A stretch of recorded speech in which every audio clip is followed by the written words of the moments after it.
जय हिंद दोस्तों। चलिए आप लोग का स्वागत है आपके अपने YouTube channel general study mode में। चलिए हम लोग शुरू करेंगे। जैसा कि आप लोग देख रहे होंगे यहाँ पर कि यहाँ पर क्या है, बिहार पुलिस प्रैक्टिस वर्कबुक, जो कि ये स्टडी मोड सर का है। स्टडी मोड जो अमित सर हैं उनका बुक है, और इसका पहला प्रैक्टिस सेट जो है वो हम करा चुके आप लोग देखे होंगे YouTube चैनल पर। आज उसका दूसरा सेट करेंगे हम लोग। चलिए हम लोग शुरू करते हैं। क्या है, बिहार पुलिस प्रैक्टिस सेट 2 आज हम लोग शुरू करेंगे।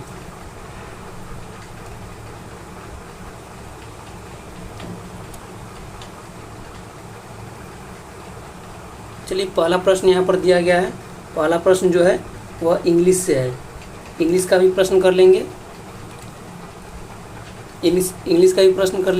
तो देखेंगे यहाँ पर पहला प्रश्न क्या है। पहला प्रश्न है, pick out the correct option, यानी कि इसमें सही जो ऑप्शन है वो चुनना है।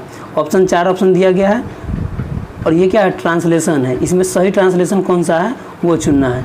तो यहाँ पर दिया गया है, ए में है he said if New Delhi is the capital of India. B में है he said whether New Delhi is the capital of India. C में है he said that New Delhi is the capital of India. तो यहाँ पर ही सेड, दैट सेड जो है, सेड के साथ क्या दैट का प्रयोग होता है, दैट का। तो ये ऑप्शन सही लग रहा है। He said that New Delhi is the capital of India. क्या हो जाएगा आंसर? इसका आंसर हो जाएगा सी, हो जाएगा सी।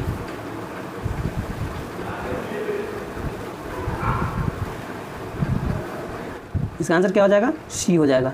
सी हो गया आंसर इसका। अगला प्रश्न देखेंगे। अगला प्रश्न है 2 नंबर प्रश्न। 2 नंबर प्रश्न है, complete the following sentence. Complete the following sentence. Sentence क्या है इसमें? आई ऑफ्टेन है, लेकिन इसमें टी जो है साइलेंट है। ऐसे वर्ड में टी साइलेंट है। I often mistakes, I am only human, after all I am fallible. क्या हो जाएगा इसका आंसर? इसका आंसर हो जाएगा ऑप्शन ए हो जाएगा, ए। ऑप्शन ए मैक हो जाएगा। अगला प्रश्न देखेंगे। अगला प्रश्न है 3 नंबर प्रश्न है, choose the correct antonym. Antonym यहाँ पर वर्ड जो दिया गया है क्या है? वेरी दिया गया है। वेरी का एंटोनिम क्या होगा? एंटोनिम तो देखेंगे क्या क्या ऑप्शन में। टायर्ड है, बी में हैस्ट है, सी में वेस्ट है, डी में जॉली है। तो आंसर इसका क्या हो जाएगा? इसका आंसर हो जाएगा ऑप्शन डी हो जाएगा। ऑप्शन डी हो जाएगा, जॉली हो जाएगा। अगला प्रश्न देखेंगे। अगला प्रश्न है 4 नंबर प्रश्न है, choose the word opposite in meaning to the given word. Jittery opposite जैसे हिंदी में हम लोग कहते हैं विलोम शब्द, उसी तरह है यहाँ पर जिटरी शब्द का ऑपोजिट चुनना है, उल्टा चुनना है। जिटरी शब्द का 4 नंबर प्रश्न का क्या हो जाएगा इसका आंसर? इसका आंसर हो जाएगा ए हो जाएगा, प्रोफ्यूज। क्या हो जाएगा? प्रोफ्यूज हो जाएगा। अगला प्रश्न देखेंगे। अगला प्रश्न है 5 नंबर प्रश्न है, a person who kills animal, यानी कि कोई व्यक्ति है जो जानवर को मारता है, प्रोफेशनली फॉर सेल, उसको बेचने के लिए। एनिमल्स प्रोफेशनली मतलब यह क्या कहलाएगा? 5 नंबर। तो जो जानवर को मारता है उसका मांस बेचता है, उसे क्या कहते हैं? बचर। क्या हो जाएगा? ऑप्शन बी हो जाएगा। ऑप्शन हो जाएगा बी, आंसर बी हो जाएगा, बचर। अगला प्रश्न देखेंगे। अगला प्रश्न है 6 नंबर। अब यहाँ से हिंदी शुरू हो रहा है। क्या है प्रश्न है, निम्नलिखित में शुद्ध वाक्य छांटिए। यानी कि इसमें जैसे इंग्लिश में ट्रांसलेट उसमें चुने थे कौन सा सही है ट्रांसलेशन, इसमें भी उसी तरह से है। इसमें वाक्य दिया गया है और इसमें चुनना है कौन सा वाक्य सही है। तो ए में है, नेताजी को आज वहाँ जाना है। बी में है, नेताजी ने आज वहाँ जाना है। तो ने लगा दिया पहले, ये तो पहले ही अशुद्ध हो गया, ये तो गलत है पहले ही गलत हो जाएगा। बी नंबर आंसर क्या हो जाएगा इसका देख लेंगे आगे। सी में है, आज वहाँ नेताजी ने जाना है, ये भी गलत हो जाएगा। वहाँ आज नेताजी ने जाना है, ये भी गलत हो जाएगा। तो ऑप्शन क्या बच गया? ए नंबर बच गया। क्या हो जाएगा आंसर? ए हो जाएगा, क्योंकि ए सही है। क्या कह रहा है? नेताजी को आज वहाँ जाना है, ये शुद्ध वाक्य है। अगला प्रश्न देखेंगे। अगला प्रश्न है 7 नंबर। 7 नंबर है, नीचे दिए गए विकल्पों में से तत्सम शब्द का चयन कीजिए। यानी कि यहाँ पर दिया गया है दिया गया है अचरज, आम, आश्चर्य, इज्जत, यानी तत्सम और तद्भव इसमें दोनों मिक्स है। इसमें तत्सम शब्द कौन सा है? 7 नंबर का क्या हो जाएगा आंसर? तत्सम। तत्सम हो जाएगा क्या? आश्चर्य हो जाएगा, आश्चर्य हो जाएगा। आंसर क्या हो जाएगा? 7 का डी हो जाएगा, 7 का हो जाएगा डी हो जाएगा, आश्चर्य, आश्चर्य। और इसमें जो आश्चर्य का, ये तो तत्सम है, आश्चर्य का तद्भव क्या हो जाता है? आश्चर्य का तद्भव हो जाता है अचरज। अचरज जो है आश्चर्य का ही तद्भव है। चलिए अगला प्रश्न देखेंगे। अगला प्रश्न है 8 नंबर, राजमहल में कौन सा समास है? राजमहल, 8 नंबर प्रश्न है आप लोगों के सामने। 8 नंबर प्रश्न, राजमहल में कौन सा समास है? यानी कि राजमहल जो है, राजमहल शब्द, इसमें यह जो है कौन सा समास है? समास कौन सा है? तो क्या हो जाएगा आंसर इसका? इसका आंसर हो जाएगा ए हो जाएगा, ए हो जाएगा। क्या हो जाएगा? तत्पुरुष समास हो जाएगा। राजमहल जो है तत्पुरुष समास है। और समास कितने होते हैं? समास 6 होते हैं। समास कितने होते हैं? 6 होते हैं। और 6 समास कौन कौन से होते हैं? 6 समास। एक में यहाँ पर हो गया बहुब्रीहि, बहुब्रीहि जो है ये भी समास है, बहुब्रीहि समास है, बहुब्रीहि समास है। द्युगी, द्युगी भी समास है। कर्मधारय ये भी समास है, तत्पुरुष भी समास है। 4 समास तो ये हो गया। और 5वां कौन होता है? 5वां होता है द्वंद्व समास, द्वंद्व समास। और 6ठा होता है अव्ययी भाव, अव्ययी भाव, यानी कि द्वंद्व हो गया, द्वंद्व हो गया। और एक क्या होता है? अव्ययी भाव होता है। 6ठा नंबर कौन होता है? अव्ययी भाव होता है। चलिए आगे बढ़ेंगे। अगला प्रश्न 9 नंबर प्रश्न है, आस्तीन का सांप होना मुहावरे का सही अर्थ क्या होगा? आस्तीन का सांप होना मुहावरे का सही अर्थ क्या होगा? चलिए इसका ऑप्शन देखेंगे। ऑप्शन इस साइड है, इसका देख लेंगे ऑप्शन। आस्तीन का सांप होना, 9 नंबर क्या है? आस्तीन का सांप होना।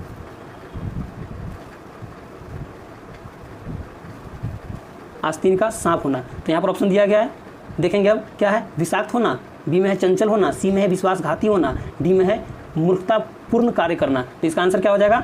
इसका आंसर हो जाएगा सी नंबर हो जाएगा, विश्वासघाती होना, विश्वासघाती होना। क्या हो जाएगा? विश्वासघाती होना। चलिए अगला प्रश्न देखेंगे। अगला प्रश्न है 10 नंबर प्रश्न है, त वर्ग का उच्चारण मुंह के किस भाग से होता है? त वर्ग का, यानी कि शब्द जो है त वर्ग, इसका उच्चारण मुंह के किस भाग से किया जाता है? एक में है ओष्ठ, यहाँ पर थोड़ा मिस्टेक हो गया है, मिसप्रिंट है, आष्ट नहीं है, ये ओष्ठ है, ओष्ठ है। बी में है मूर्धा, सी में है दंत, और डी में क्या है? कंठ है। आंसर इसका क्या हो जाएगा? आंसर इसका हो जाएगा सी नंबर हो जाएगा, सी नंबर दंत से, यानी त वर्ग का उच्चारण जो करते हैं वह दंत से करते हैं। अगला प्रश्न देखेंगे। अगला प्रश्न है, व्यवहार और मत शब्दों का सही पर्याय क्या होता है? व्यवहार और मत का सही पर्याय क्या होता है? व्यवहार यानी कि आचार जो होता है, आचार का जो पर्याय होता है वह व्यवहार होता है, और विचार का जो पर्याय होता है वह मत होता है। तो इसका तो आंसर निकल गया। आंसर क्या हो जाएगा इसका? ए हो जाएगा। आचार और विचार, आचार का व्यवहार हो जाता है और विचार का मत हो जाता है। चलिए अगला प्रश्न देखेंगे। अगला प्रश्न है, रामचरितमानस किसने लिखी थी? रामचरितमानस किसके द्वारा लिखा गया था? आंसर क्या हो जाएगा इसका? इसका आंसर हो जाएगा ए नंबर हो जाएगा, तुलसीदास ने रामचरितमानस को लिखी थी। और इसमें वेदव्यास जो है, वेदव्यास क्या किए थे? वेदव्यास भगवती गीता और महाभारत की रचना की थी। वेदव्यास क्या किए थे? भगवती गीता और महाभारत की रचना की थी।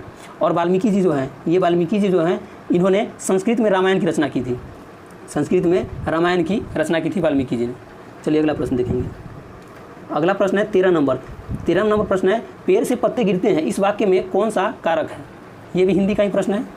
पेड़ से पत्ते गिरते हैं, इस प्रश्न में पेड़ से पत्ते गिरते हैं, इस वाक्य में कौन सा कारक है? कारक यहाँ पर चुनना है। 13 का क्या हो जाएगा इसमें? एक में है कर्ता, बी में है कर्म, सी में है करण, और डी में है क्या? आपादान। इसका क्या हो जाएगा आंसर? इसका आंसर हो जाएगा डी हो जाएगा, डी, आपादान हो जाएगा, आपादान। चलिए अगला प्रश्न देखेंगे। अगला प्रश्न है 14 नंबर, घरों पानी पर जाना, यानी कि घरों पर पानी पर जाना, ये क्या है? मुहावरा है, घरों पर पानी पर जाना। इसका अर्थ क्या होता है? 14 नंबर का है, घरों पर पानी पर जाना मुहावरे का अर्थ क्या होता है? 14 नंबर क्या हो जाएगा इसका आंसर? इसका आंसर हो जाएगा अत्यंत लज्जित हो जाना, यानी घरों पर पानी पर जाना, इसका मुहावरा क्या होता है? अत्यंत लज्जित हो जाना, ऑप्शन सी हो जाएगा। चलिए अगला प्रश्न देखेंगे। अगला प्रश्न है 15 नंबर प्रश्न है, अंशुमाली शब्द का पर्यायवाची कौन सा है? 4 शब्द दिया गया इसमें, एक है हाथी, दूसरा है सूर्य, तीसरा सांप, और डी में क्या है? चंद्रमा है। इस शब्द का पर्यायवाची शब्द कौन सा है? यानी कि अंशुमाली जो शब्द है, इसका पर्यायवाची कौन सा है? आंसर क्या हो जाएगा इसका? इसका आंसर हो जाएगा सी हो जाएगा, सूर्य हो जाएगा, सी। अगला प्रश्न देखेंगे। अगला प्रश्न है 16 नंबर, सुमेलित कीजिए, यानी कि यहाँ पर मिलान करना है। तो इसमें क्या हो जाएगा? सबसे पहले जो इसमें सिंपल है वो देख लेते हैं, उससे आप खुद मिल जाएगा। ये संगीत जो है, संगीत का जनक कौन सा वेद है? संगीत का जनक, तो इसका हो जाएगा सामवेद हो जाएगा। क्या हो जाएगा? सामवेद हो जाएगा, सामवेद हो जाएगा इसका। और यजुर्वेद, यजुर्वेद इसमें देखिए बलिदान विधि, बलिदान जो किया जाता है, यानी कि बलि चढ़ाया जाता है, तो वह किस वेद में इसके बारे में जानकारी दिया गया है? तो यजुर्वेद में। यजुर्वेद में 2 को मिल गया यहाँ पर, 2 को मिल गया और 2 को बच गया है। 2 में यहाँ पर देखेंगे कि औषधियों से संबंधित जो चर्चा है वह किस में है? तो अथर्ववेद में है, अथर्ववेद में तीसरा ही मिल गया। और एक जो बच गया चौथा, ईश्वर की महिमा, ये क्या है? ऋग्वेद में है, ऋग्वेद में सब मिल गया। अब देख लेंगे इसका,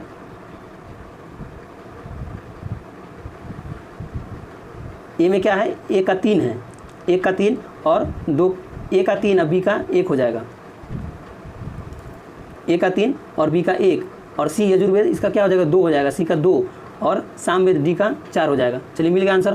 क्या हो जाएगा इसका आंसर? इसका आंसर हो जाएगा ऑप्शन ए हो जाएगा। चलिए अगला प्रश्न देखेंगे। अगला प्रश्न है 17 नंबर। किस गुप्तकालीन शासक को कविराज कहा जाता है? किस गुप्तकालीन शासक को कविराज कहा जाता है? आंसर इसका क्या हो जाएगा? इसका आंसर हो जाएगा ए हो जाएगा, ऑप्शन ए, समुद्रगुप्त को। समुद्रगुप्त को क्या कहा जाता है? कविराज कहा जाता है, कविराज कहा जाता है। और समुद्रगुप्त को भारत का नेपोलियन भी कहा जाता है। क्या कहा जाता है? नेपोलियन कहा जाता है, नेपोलियन, भारत का नेपोलियन कहा जाता है। अगला प्रश्न देखेंगे। अगला प्रश्न हो जाएगा 18 नंबर। 18 नंबर प्रश्न देखेंगे। 18 नंबर प्रश्न है, 18 नंबर प्रश्न देखेंगे। प्रश्न बहुत अच्छा प्रश्न है। यहाँ पर निम्न में से कौन सा युग्म सही सुमेलित नहीं है? यहाँ पर सुमेलित जो है सही नहीं है, कौन सा है? यहाँ पर पहला प्रश्न है, पानीपत का प्रथम युद्ध जो हुआ था 1526 में हुआ था। तो ये आप लोगों को पता होगा क्योंकि ये बहुत ही चर्चित प्रश्न है। पानीपत का प्रथम युद्ध 1526 में, तो ये क्या है? ये सही है। चलिए ये सही है, पानीपत का प्रथम युद्ध हुआ था 1526 में। बी वाला ऑप्शन है खानवा का युद्ध। और पानीपत का प्रथम युद्ध किसके बीच हुआ था? तो इब्राहिम लोदी के बीच, बाबर और इब्राहिम लोदी के बीच। और दूसरा यहाँ पर है खानवा का युद्ध 1527 ईस्वी में हुआ था। और किसके बीच हुआ था? तो राणा सांगा और बाबर के बीच हुआ था। तीसरा नंबर है घाघरा का युद्ध किसके बीच हुआ था? तो बाबर और बिहार और बंगाल के संयुक्त रूप से जो शासक थे उनके बीच हुआ था। बिहार बंगाल के जो शासक थे उनके और बाबर के बीच हुआ था घाघरा का युद्ध 1529। ये भी सही है। और चंदेरी का युद्ध जो है यह कब हुआ था? यहाँ पर 1530 दिया गया है, लेकिन हुआ था कब? 1528 में हुआ था। कब हुआ था? 1528 में। यहाँ पर क्या दिया गया है? कौन सा युग्म सुमेलित नहीं है? तो आंसर क्या हो जाएगा? सुमेलित तो यही नहीं है। और चंदेरी का युद्ध किसके बीच हुआ था? तो बाबर और मेदिनी राय के बीच हुआ था, तो आंसर हमारा क्या हो जाएगा? इसमें आंसर हो जाएगा डी हो जाएगा, क्योंकि डी जो है सुमेलित नहीं है। चंदेरी का युद्ध जो है 1528 में हुआ था। चलिए अगला प्रश्न देखेंगे। अगला प्रश्न है 19 नंबर। अमीर ए कोही एक नया विभाग है जो किस सुल्तान द्वारा शुरू किया गया था? अमीर ए कोही जो विभाग है वह किस सुल्तान के द्वारा शुरू किया? 19 नंबर प्रश्न का आंसर क्या हो जाएगा? इसका आंसर क्या हो जाएगा? इसका आंसर हो जाएगा ऑप्शन सी हो जाएगा, ऑप्शन सी हो जाएगा, मोहम्मद बिन तुगलक हो जाएगा। अगला प्रश्न देखेंगे। अगला प्रश्न है 20 नंबर। 20 नंबर प्रश्न है, सुरक्षा प्रकोष्ठ की नीति संबंधित है किससे? कौन से शासक से? सुरक्षा प्रकोष्ठ की नीति कौन से शासक से संबंधित है? क्या हो जाएगा आंसर? ए में है वारेन हेस्टिंग्स, बी में है लॉर्ड डलहौजी, सी में है हेनरी लॉरेंस और डी में है लॉर्ड हेस्टिंग्स। यहाँ पर थोड़ा मिसप्रिंट हो गया है, नहीं सही है, वारेन हेस्टिंग्स अलग है, लॉर्ड हेस्टिंग्स अलग है। क्या हो जाएगा इसका आंसर? 20 का क्या हो जाएगा आंसर? ए हो जाएगा, वारेन हेस्टिंग्स। सुरक्षा प्रकोष्ठ की नीति संबंधित है किससे? वारेन हेस्टिंग्स से। चलिए अगला प्रश्न देखेंगे। जो भी प्रश्न दिया गया है इस बुक का बहुत ही अच्छा प्रश्न है। आप लोग एक बार अच्छे से देख लीजिएगा। अगर बुक होगा आपके पास तो बुक को अगर टेस्ट प्रैक्टिस सेट अगर मार लिए होंगे तो भी देख लीजिएगा, अगर नहीं मारे हैं तो भी देख लीजिएगा, आपके लिए बहुत ही फायदेमंद है। जिन लोगों का एग्ज़ाम जो है 7 तारीख को है उनके लिए और भी बेटर है, तो ध्यान दीजिएगा। कम से कम 5-6 सेट भी आप अगर कर लेते हैं तो आपका जो एग्ज़ाम में अच्छे से कुछ ना कुछ प्रश्न बन जाएगा, और अगर कुछ भूले हुए होंगे तो वो भी याद हो जाएगा। चलिए अगला प्रश्न देखेंगे। अगला प्रश्न क्या है? महात्मा गांधी ने भारत में अपना पहला जनसभा कहाँ दिया था? महात्मा गांधी ने भारत में अपना पहला जनसभा कहाँ दिया था? 21 नंबर, पहला जनसभा कहाँ दिया था? क्या हो जाएगा इसका आंसर? इसका आंसर हो जाएगा डी, वाराणसी में। पहला जनसभा कहाँ पर दिया था? वाराणसी में दिया था, वाराणसी में। और महात्मा गांधी को दक्षिण अफ्रीका में नस्लीय भेदभाव के कारण जो रेल से जो निकाल दिया गया था, प्रथम श्रेणी के रेल से निकाल दिया गया था, तो वह दक्षिण अफ्रीका के किस रेलवे स्टेशन से उनको रेल से उतार दिया गया था? क्या हो जाएगा इसका? पीटर मार्ट्सबर्ग नामक रेलवे स्टेशन से उनको उतार दिया गया था। और उसी समय आंदोलन किए थे महात्मा गांधी 1894 ईस्वी में, और उसमें 1894 में क्या किए थे? नेटाल इंडियन कांग्रेस की स्थापना। क्या किए थे? नेटाल इंडियन कांग्रेस की स्थापना 1894 में किए थे। 1894 में नेटाल इंडियन कांग्रेस की स्थापना किए थे। और उसी समय दक्षिण अफ्रीका में ही टोल्स्टॉय फार्म की स्थापना भी किए थे। टोल्स्टॉय फार्म की स्थापना कब? 1910 ईस्वी में। टोल्स्टॉय फार्म की स्थापना 1910 ईस्वी में किया गया था। चलिए अगला प्रश्न देखेंगे। अगला प्रश्न है 22 नंबर प्रश्न है, भारत के विभाजन से संबंधित माउंटबेटन योजना की सरकारी तौर पर घोषणा कब हुई थी? माउंटबेटन योजना जो है सरकारी तौर पर घोषणा कब हुई थी? ऑप्शन में है 4 जून 1947, 10 जून 1947, 3 जुलाई 1947, 3 जून 1947। क्या हो जाएगा इसका आंसर? इसका आंसर हो जाएगा डी हो जाएगा 3 जून 1947 हो जाएगा, 3 जून 1947। अगला प्रश्न देखेंगे। अगला प्रश्न है 23 नंबर प्रश्न है, बोस्टन टी पार्टी की घटना कब घटी थी या हुआ था? बोस्टन टी पार्टी की घटना कब घटी थी? क्या हो जाएगा इसका आंसर? इसका आंसर हो जाएगा 16 दिसंबर 1773। 16 दिसंबर 1773 में बोस्टन टी पार्टी की घटना घटी थी। और 1773 ईस्वी में ही अपने यहाँ भारत में क्या होता है? रेगुलेटिंग एक्ट आया था। चलिए अगला प्रश्न देखेंगे। अगला प्रश्न है, भारतीय अर्थव्यवस्था के उदारीकरण का अग्रदूत किसे कहा जाता है? किसको कहा जाता है? भारतीय अर्थव्यवस्था का उदारीकरण जो किए थे वह कौन किए थे? डॉक्टर मनमोहन सिंह ने किया था। डॉक्टर मनमोहन सिंह ने भारतीय अर्थव्यवस्था का उदारीकरण किया था। और मनमोहन सिंह क्या थे? उस समय क्या थे मनमोहन सिंह? वित्त मंत्री थे। क्या थे? वित्त मंत्री थे। और उस समय जो प्रधानमंत्री थे वह कौन थे? पीवी नरसिम्हा राव क्या थे? प्राइम मिनिस्टर थे। उस समय प्राइम मिनिस्टर थे पीवी नरसिम्हा राव थे। और ये जो उदारीकरण जो है अर्थव्यवस्था के उदारीकरण, यह शुरुआत कब हुआ? इसका शुरुआत 4 जुलाई 1991 में, 4 जुलाई 1991 को शुरुआत हुई थी उदारीकरण की। अगला प्रश्न देखेंगे। अगला प्रश्न है, सुमेलित कीजिए, यानी सुमेलित करना है। यहाँ पर क्या दिया गया है? यहाँ पर दिया गया है भिलाई, बोकारो, दुर्गापुर, राउरकेला। ये सब राज्य के हिसाब से इसको सुमेलित करना है। क्या हो जाएगा? भिलाई कहाँ पर है? पहले देखेंगे। जो इसमें सिंपल है, जो ज़्यादा रिपीट होता है और याद रहता है, तो इसमें राउरकेला, दुर्गापुर, ये सब ज़्यादा फेमस है। ये सब आप लोग याद होगा, तो जो याद है उसी से मिलान करते हैं। क्या हो जाएगा इसका? दुर्गापुर आप लोग जानते हैं। दुर्गा जी का जो मतलब हिंदू धर्म में जो दुर्गा पूजा जो होता है वह बहुत ही फेमस होता है। और वह कहाँ पर? पश्चिम बंगाल में बहुत ही ज़्यादा फेमस होता है। तो दुर्गापुर ऐसे याद रखेंगे कि दुर्गा पूजा जो होता है वह सबसे फेमस कहाँ होता है? पश्चिम बंगाल में। तो क्या हो जाएगा इसका? दुर्गापुर हो जाएगा पश्चिम बंगाल हो जाएगा, दुर्गापुर पश्चिम बंगाल। और राउरकेला जो है, राउरकेला हो जाएगा उड़ीसा। और ये अपना झारखंड जो है पड़ोसी राज्य अपना, ये तो पता है कि बोकारो जो है झारखंड में है, झारखंड में है। तो एक बच गया भिलाई कहाँ है? छत्तीसगढ़ में है। भिलाई छत्तीसगढ़ में। तो यहाँ देख लेंगे, ए का 1 हो जाएगा और बी का 2 हो जाएगा। ए का 1, बी का 2। तो यहाँ पर मिलाएंगे, नीचे ऑप्शन है मिलाएंगे, साइड में ऑप्शन है। यहाँ पर हम लिख लेते हैं, क्या करेंगे? लिख लेते हैं। यहाँ पर लिख लेते हैं कि ए का क्या हो जाएगा? 1 हो जाएगा और बी का 2 हो जाएगा और दुर्गापुर सी का 4 हो जाएगा। सी का क्या हो जाएगा? 4 हो जाएगा।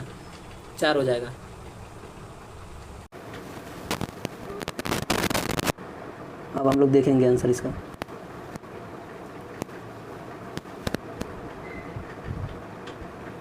यहाँ पर आंसर है, यहाँ पर मिला लेंगे। क्या है? ए का 1, यहाँ पर देखेंगे ऑप्शन ए में ए का 1 है और बी का 2 है और सी का 4, यहाँ 4 नहीं है। सी में 4 कहाँ पर है? सी में 4 यहाँ पर है ऑप्शन बी में। ए का 1, बी का 2, सी का 4 और डी का 3 हो जाएगा। आंसर क्या हो जाएगा? बी नंबर हो जाएगा। आंसर हो जाएगा बी नंबर हो जाएगा। अगला प्रश्न है 26 नंबर प्रश्न है, 1944 में गांधीवादी योजना को प्रतिपादित किया था। 1944 में गांधीवादी योजना को प्रतिपादित किया था किसने प्रतिपादित किया था? तो यहाँ ऑप्शन में है एन आर सरकार। बी में है कस्तूरी भाई लाल भाई, यहाँ पर थोड़ा मिसप्रिंट है, कस्तूरी लाल भाई हो जाएगा। और सी में है जयप्रकाश नारायण। डी में है श्रीमन नारायण अग्रवाल। आंसर क्या हो जाएगा इसका आंसर हो जाएगा डी हो जाएगा। आंसर क्या हो जाएगा आंसर इसका श्रीमन नारायण अग्रवाल हो जाएगा। श्रीमन नारायण अग्रवाल ने गांधीवादी योजना को प्रतिपादित किया था। श्रीमन नारायण अग्रवाल।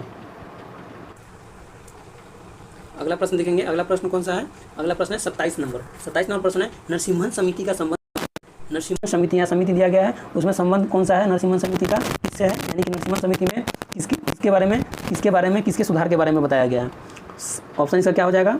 इसका ऑप्शन हो जाएगा बैंकिंग संरचना सुधार। इसका आंसर क्या हो जाएगा? बैंकिंग, ऑप्शन सी हो जाएगा बैंकिंग संरचना सुधार। बैंकिंग संरचना सुधार से संबंधित है नरसिम्हन समिति। अगला प्रश्न देखेंगे। अगला प्रश्न है 28 नंबर। देश की निम्नलिखित मिट्टियों में से किसे स्वतः कृषि मिट्टी कहा जाता है या कृषि मिट्टी कहा जाता है? स्वतः कृषि मिट्टी कहा जाता है।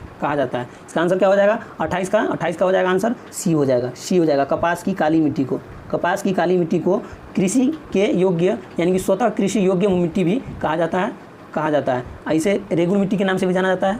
काली मिट्टी को रेगुल मिट्टी के नाम से जाना जाता है। और यहाँ काली मिट्टी में क्या सबसे अधिक काली मिट्टी में जो है वह कपास उगाया जाता है। कपास यहाँ पर दिया भी गया है कि कपास की खेती सबसे अधिक काली मिट्टी में की जाती है। और काली मिट्टी जो है वह मतलब पाया जाता है भारत के विभिन्न क्षेत्रों में पाया जाता है। सबसे अधिक महाराष्ट्र के बाद सीरियल क्रम से अगर देखा जाए तो महाराष्ट्र के बाद कर्नाटक है, गुजरात है, मध्य प्रदेश है। ये सब जो राज्य है इसमें काली मिट्टी की अधिकता होती है। और ये लेटेराइट मिट्टी जो है, ये ऑप्शन बी में जो लेटेराइट मिट्टी है, लेटेराइट मिट्टी में अधिक मात्रा में चाय की खेती की जाती है। अगला प्रश्न देखेंगे। अगला प्रश्न है 29 नंबर प्रश्न है कौन सी नदी रिफ्ट घाटी या भ्रंश द्रोणी बनाता है? तो इसका आंसर क्या हो जाएगा? एक में है नर्मदा और बी में है ब्रह्मपुत्र, सी में गंगा और डी में कृष्णा। इसका आंसर क्या हो जाएगा? इसका आंसर हो जाएगा ऑप्शन ए हो जाएगा, ए नर्मदा। नर्मदा जो है यह भ्रंश या रिफ्ट घाटी द्रोणी या भ्रंश द्रोणी बनाता है। और नर्मदा के साथ और कौन है? नर्मदा के साथ ताप्ती भी बनाती है, ताप्ती नदी। और यह नर्मदा नदी जो है ये कहाँ से निकलती है? नर्मदा नदी मध्य प्रदेश के अमरकंटक की पहाड़ी से निकलती है। और यह वहाँ से निकलने के बाद विंध्याचल पर्वत श्रेणी और सतपुरा पर्वत श्रेणी दोनों के बीच से होकर बहती है। नर्मदा नदी दोनों के बीच से होकर बहती है और कहाँ पर गिरती है? खंभात की खाड़ी में। और खंभात की खाड़ी कहाँ पर है? तो यह अरब सागर में है। खंभात की खाड़ी कहाँ पर है? अरब सागर में। चलिए अगला प्रश्न देखेंगे। अगला प्रश्न है 30 नंबर प्रश्न है निम्नांकित युग्मों में से किसका सुमेल नहीं है? सुमेलन सही नहीं है। यानी कि यहाँ सुमेलित करना है और सुमेलित करना है और उसमें भी सही कौन सा नहीं है? तो ए में क्या है? बोमडिला अरुणाचल प्रदेश, बोमडिला ये सब क्या है? दर्रा है। बोमडिला दर्रा है, नाथुला दर्रा है, भोरघाट दर्रा है, पालघाट दर्रा है। तो ये सब जो है दर्रा है। तो यहाँ पर देखेंगे पहले, यहाँ पर पालघाट जो है, पालघाट केरल जो है, यह पालघाट केरल में नहीं है। यह कहाँ है? यह पालघाट जो है केरल और तमिलनाडु को जोड़ता है। पालघाट जो है केरल और तमिलनाडु को जोड़ता है पालघाट। अब भोरघाट जो है ये आंसर हो जाएगा। ये सुमेलित नहीं है, यही आंसर हो जाएगा। भोरघाट जो है हिमाचल प्रदेश में नहीं है। भोरघाट जो है यह किसको जोड़ती है? भोरघाट पुणे और महाराष्ट्र को, पुणे और मुंबई को जोड़ता है। पुणे और मुंबई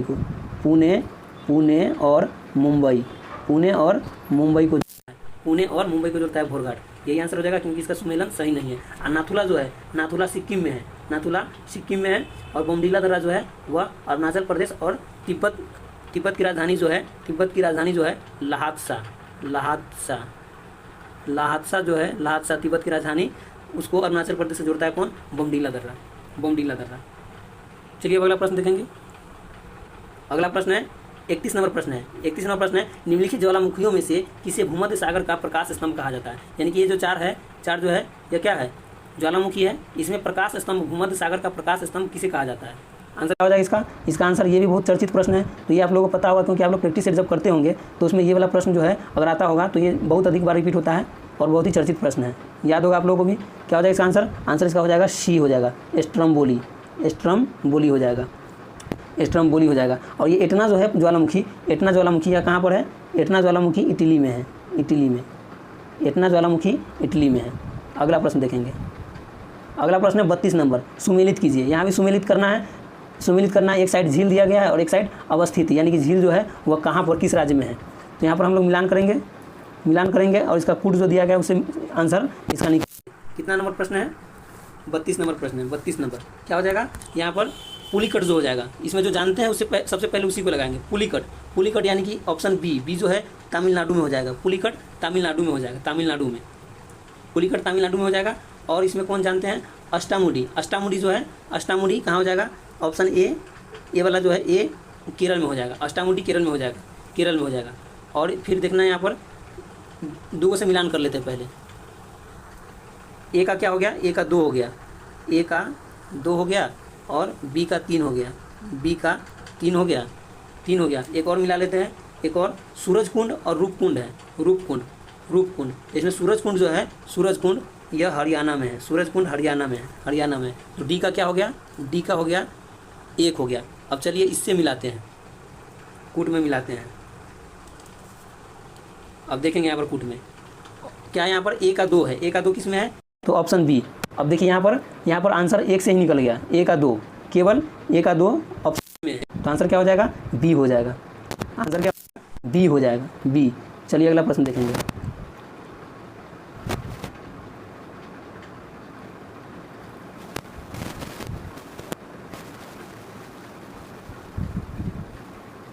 प्रश्न इसका नीचे ही रह गया है। हाँ प्रश्न है, ये तो प्रश्न हो चुका है, 32 नंबर भी हो चुका है। 33 नंबर प्रश्न यहाँ पर है और उसका जो आंसर है वह दूसरे साइड है। क्या है प्रश्न? देख लेंगे। कितने भारतीय प्रदेशों से होकर कर्क रेखा जो है गुजरती है? कितने भारतीय प्रदेशों से होकर कर्क रेखा गुजरती है?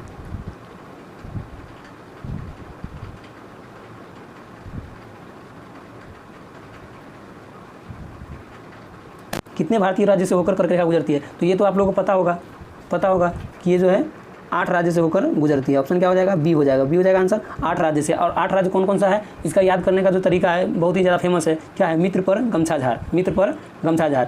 मित्र पर यानी कि मिजोरम, त्रिपुरा, पश्चिम बंगाल, राजस्थान, मध्य प्रदेश, गुजरात, छत्तीसगढ़, झारखंड। 8 हो गया। यही ट्रिक ज़्यादा चलता है। और सबसे पहले अगर देखेंगे कि ये जो सबसे पहले जो इधर से आता है पश्चिमी साइड से वह गुजरात आता है, गुजरात के बाद राजस्थान आता है, उसके बाद मध्य प्रदेश आता है। सीरियल क्रम अगर देखा जाए तो क्या हो जाएगा? गुजरात हो जाएगा, राजस्थान हो जाएगा, मध्य प्रदेश हो जाएगा, मध्य प्रदेश हो जाएगा। मध्य प्रदेश के बाद कौन सा आएगा? छत्तीसगढ़ आएगा, छत्तीसगढ़। छत्तीसगढ़ के बाद कौन आएगा? झारखंड आएगा। झारखंड के बाद पश्चिम बंगाल आएगा, पश्चिम बंगाल, उसके बाद त्रिपुरा, उसके बाद मिजोरम आएगा, लास्ट में मिजोरम आएगा। चलिए अगला प्रश्न देखेंगे। अगला प्रश्न है 34 नंबर। 34 नंबर प्रश्न, निम्नलिखित में कौन सा एक सुमेलित है? यहाँ भी सुमेलित है या नहीं वो देखना है। तो बिहू, बिहू जो है, बिहू जो है ये असम में है, असम में। बिहू असम में है तो ये सुमेलित है यहाँ पर, तो ये नहीं होगा आंसर, क्योंकि यहाँ पर देखना है कि कौन सा सुमेलित नहीं है। ओनम, ओनम कहाँ का है? ओनम जो है केरल का है, केरल, केरल। तो आंसर तो हमारा मिल गया। क्या हो जाएगा? ये आंध्र प्रदेश नहीं होगा, केरल हो जाएगा, लेकिन यहाँ पर आंध्र प्रदेश दिया है तो यहाँ क्या कह रहा है कि सुमेलित नहीं है। तो आंसर क्या हो जाएगा हमारा? बी हो जाएगा, ऑप्शन बी हो जाएगा। ओनम केरल हो जाएगा। नागालैंड, अंगामी, सिक्किम, तिब्बती। सिक्किम जो है तिब्बत के पास में है इसलिए वहाँ का तिब्बती है, और नागालैंड का अंगामी है। यहाँ पर ये वाला ध्यान में रखिएगा। केरल ओनम जो है ये तो फेमस है बहुत, तो आप लोगों को पता होगा, लेकिन नागालैंड अंगामी ये वाला जो है ये बहुत ही अच्छा प्रश्न है, इसको याद रखिएगा। नागालैंड अंगामी और सिक्किम तिब्बती, सिक्किम तिब्बती। असम बिहू और ओनम केरल ये दोनों फेमस है, लेकिन नागालैंड अंगामी और सिक्किम तिब्बती ये थोड़ा नया लग रहा है, नया लग रहा है, जैसे लग रहा है कि कोई प्रैक्टिस सेट में जल्दी ये वाला प्रश्न नहीं आता है, तो इसको याद रखिएगा। नागालैंड अंगामी, सिक्किम तिब्बती। चलिए अगला प्रश्न देखें। इसका आंसर क्या हो जाएगा? आंसर हो जाएगा बी। अगला प्रश्न है, सूर्य से पृथ्वी की दूरी कितनी होती है? 35 नंबर प्रश्न तक हम लोग पहुँच गए हैं। क्या होता है? सूर्य से पृथ्वी की दूरी कितनी है? इसका आंसर क्या हो जाएगा? इसका आंसर हो जाएगा ऑप्शन नंबर डी हो जाएगा, 149.6 मिलियन किलोमीटर। सूर्य से पृथ्वी की दूरी कितनी है? 149.6 मिलियन किलोमीटर। अगला प्रश्न देखेंगे। ज़्यादा टाइम नहीं लेना है और कम समय में ही ये प्रैक्टिस सेट कर लेना है, ताकि आप लोग भी अगर देखें तो इसमें ज़्यादा समय न लगे और जल्दी से जल्दी आप प्रैक्टिस सेट कर लेंगे। अगला प्रश्न 36 नंबर, इन व्यक्तियों में से कौन कैबिनेट मिशन का सदस्य नहीं था? कैबिनेट मिशन का सदस्य यानी कैबिनेट मिशन जो भारत में लाया गया था, कैबिनेट मिशन वो कब लाया गया था? कैबिनेट मिशन 1946 में आया था। कैबिनेट मिशन संविधान के निर्माण के लिए, तो उसमें जो समिति बना था उस समिति का सदस्य जो थे वह इसमें से कौन नहीं है वो देखना है। तो इसमें पैथिक लॉरेंस, स्टेफोर्ड क्रिप्स और एबी अलेक्जेंडर ये तीनों तो थे, लेकिन ये जो है विलियम वुड ये नहीं थे। तो आंसर क्या हो जाएगा? आंसर हो जाएगा ए हो जाएगा, विलियम वुड जो है वह नहीं थे। अगला प्रश्न की ओर चलेंगे। अगला प्रश्न है 37 नंबर, सुमेलित कीजिए। यहाँ भी सुमेलित ही करना है। क्या है? भारत के संविधान के लक्षण किस देश से गृहीत यानी कि लिया गया है। तो यहाँ पर देखेंगे कि मौलिक अधिकार, ये मूल अधिकार जो है, मूल अधिकार जो है ये कहाँ से लिया गया है? तो संयुक्त राज्य अमेरिका। तो यहाँ पर हम लिख लेंगे कि यहाँ पर ए का जो है, ए का क्या हो जाएगा? संयुक्त राज्य अमेरिका 2 हो जाएगा, ए का 2 हो जाएगा। उसके बाद शासन की संसदीय प्रणाली, शासन की संसदीय प्रणाली बी का क्या हो जाएगा? 1 हो जाएगा, यूनाइटेड किंगडम। बी का हो जाएगा 1, यूनाइटेड किंगडम। उसके बाद देख लेंगे, उसके बाद है आपात उपबंध किससे लिया गया? यानी आपातकालीन जो है, आपातकाल जो लगाया जाता है वह किस देश से लिया गया है? किस देश के संविधान से? तो जर्मनी से लिया गया है। तो जर्मनी यहाँ पर 1, 2, 3 है, तो चौथा जर्मनी ही होगा। तो यहाँ क्या हो जाएगा? सी का हो जाएगा 4 हो जाएगा। और यहाँ पर एक राज्य नीति निर्धारक सिद्धांत, यह कहाँ से लिया गया? आयरलैंड से। तो डी का क्या हो जाएगा? डी का हो जाएगा 3। अब हम लोग आंसर देखेंगे। यहाँ पर फूट दिया गया है, अब इसको देखेंगे। क्या है? ए में 2 कहाँ पर है? सी में है और ए में है।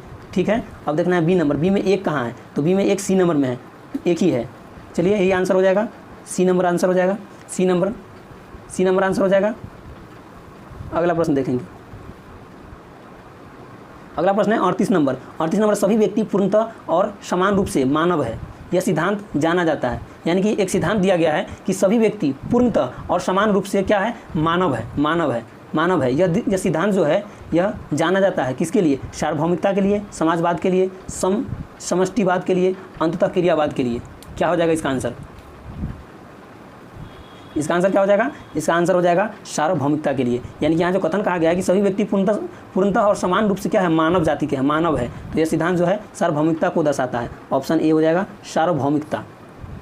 अगला प्रश्न देखेंगे। अगला प्रश्न है व्यक्तिगत स्वतंत्रता के अधिकार के लिए निम्नलिखित में से कौन सी रीट याचिका दायर की जा सकती है? व्यक्तिगत स्वतंत्रता के अधिकार के लिए क्या पूछा गया है? व्यक्तिगत स्वतंत्रता के अधिकार के लिए निम्नलिखित में से कौन सी रीट याचिका दायर की जा सकती है? Mandamus, habeas corpus, quo warranto, क्या है? सर्टियोरी। क्या हो जाएगा इसका आंसर? 39 नंबर का आंसर क्या हो जाएगा? हैबियस कार्पस हो जाएगा, हैबियस कार्पस। ऑप्शन सी हो जाएगा, हैबियस कार्पस। चलिए अगला प्रश्न देखेंगे। अगला प्रश्न है 40 नंबर प्रश्न है भारतीय संविधान का कौन सा अनुच्छेद राष्ट्रपति को उच्चतम न्यायालय से परामर्श करने की शक्ति प्रदान करता है? यानी कि राष्ट्रपति जो हैं, भारत के जो राष्ट्रपति है, उनको उच्चतम न्यायालय से परामर्श लेने के लिए जो शक्ति प्रदान किया गया है वह कितने नंबर अनुच्छेद में किया गया है? इसका आंसर क्या हो जाएगा? इसका आंसर हो जाएगा ऑप्शन सी हो जाएगा, ऑप्शन सी हो जाएगा, अनुच्छेद 143 हो जाएगा, अनुच्छेद 143 हो जाएगा। चलिए अगला प्रश्न देखेंगे। अगला प्रश्न है निम्नलिखित में से कौन सा युग्म सुमेलित नहीं है? बाघ आरक्षित क्षेत्र राज्य, यानी कि यहाँ भी सुमेलित देखना है कि कौन सा नहीं है। चलिए इसका आंसर जो होगा ऑप्शन इधर होगा, साइड में।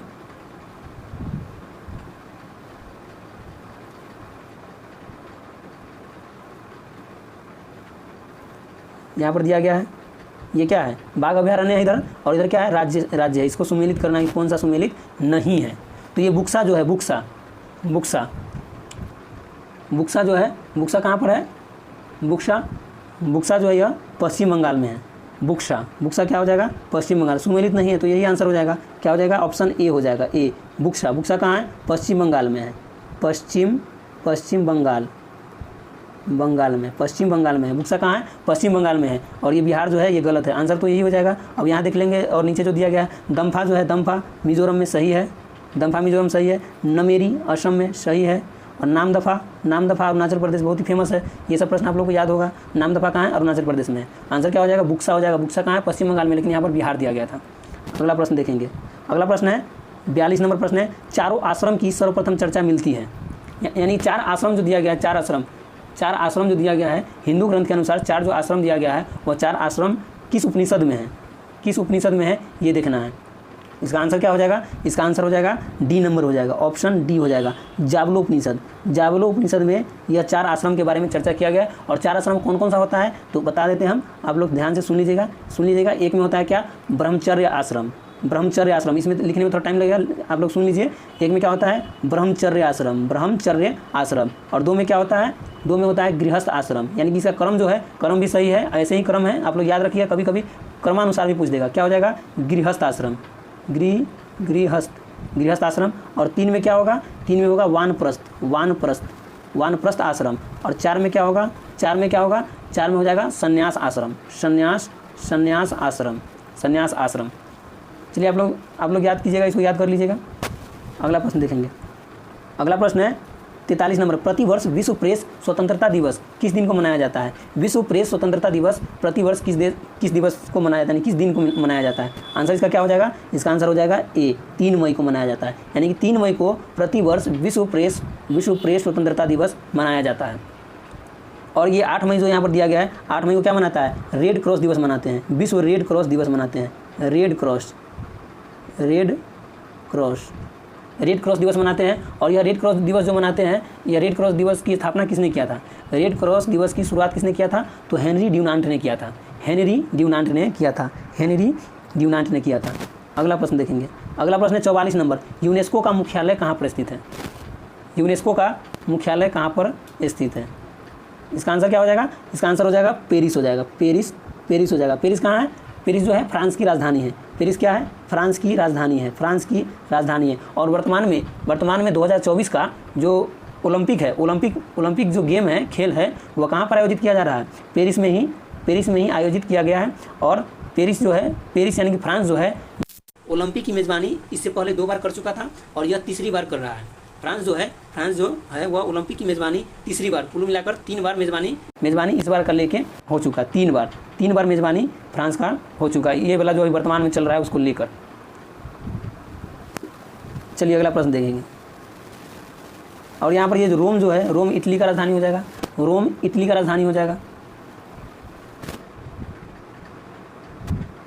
अगला प्रश्न है 45 नंबर, आधुनिक ओलंपिक का जनक किसे माना जाता है? आधुनिक ओलंपिक का जनक किसे कहा जाता है? तो आंसर क्या हो जाएगा इसका आंसर हो जाएगा Pierre de Coubertin. Option B हो जाएगा पियरे डी कुबर्टिन। आधुनिक ओलंपिक का जनक किसे माना जाता है? Pierre de Coubertin. ओलंपिक समिति की स्थापना कब हुई थी? ओलंपिक समिति की स्थापना 1894 ईस्वी में किया गया था। ओलंपिक समिति की स्थापना 1894 ईस्वी में किया गया था। अगला प्रश्न देखेंगे। अगला प्रश्न है गेट, GATT का तात्पर्य क्या है? गेट का तात्पर्य क्या है? तो गेट के बारे में जानेंगे थोड़ा। गेट जो है, गेट यह पहले इसका नाम क्या था? इसका नाम था पहले इसका नाम था ITO। ITO का फुल फॉर्म क्या होता है? ITO का full form International Trade Organization. इसकी स्थापना किसने किया था? तो संयुक्त राज्य अमेरिका के द्वारा किया गया था। संयुक्त राज्य अमेरिका के द्वारा इसकी स्थापना किया गया था, यानी कि USA के द्वारा इसका स्थापना किया गया था। और 1947 में इसका जो नाम है वह गेट रख दिया गया। 1947 में इसे क्या कर दिया गया? गेट नाम रख दिया गया। 1947 में गेट इसका नाम रख दिया गया। और ये गेट का जो फुल फॉर्म क्या होता है? General Agreement on Tariff and trade हो जाएगा। General Agreement on Tariff and trade हो जाएगा। कौन सा ऑप्शन हो जाएगा? ऑप्शन बी हो जाएगा। ऑप्शन क्या हो जाएगा? बी हो जाएगा। आंसर क्या हो गया? B, General Agreement on Tariff and Trade. ये पहले किस नाम से जाना जाता था? तो ITO यानी कि इंटरनेशनल ट्रेड ऑर्गेनाइजेशन। इसकी स्थापना किसने किया था? तो संयुक्त राज्य अमेरिका ने किया था। याद रखिएगा, इससे रिलेटेड प्रश्न है। अगला प्रश्न है 47 नंबर प्रश्न है ज्ञानपीठ पुरस्कार प्राप्त करने वाला प्रथम व्यक्ति कौन है? प्रथम व्यक्ति की अगर बात करें तो प्रथम व्यक्ति कौन हो जाएगा? जी शंकर कुरूप हो जाएगा। ऑप्शन ए हो जाएगा आंसर, जी शंकर कुरूप। और अगर फीमेल में यानी कि महिला में अगर बात करें कि महिला में किसको सबसे पहले मिला था, तो यहाँ पर क्या हो जाएगा आंसर? आशापूर्णा देवी को महिला में सबसे पहले मिला था। और जी शंकर कुरूप जो थे वह क्या थे? उपन्यासकार थे। और कौन से उपन्यासकार थे? किस भाषा के? तो मलयालम के। जी शंकर कुरूप मलयालम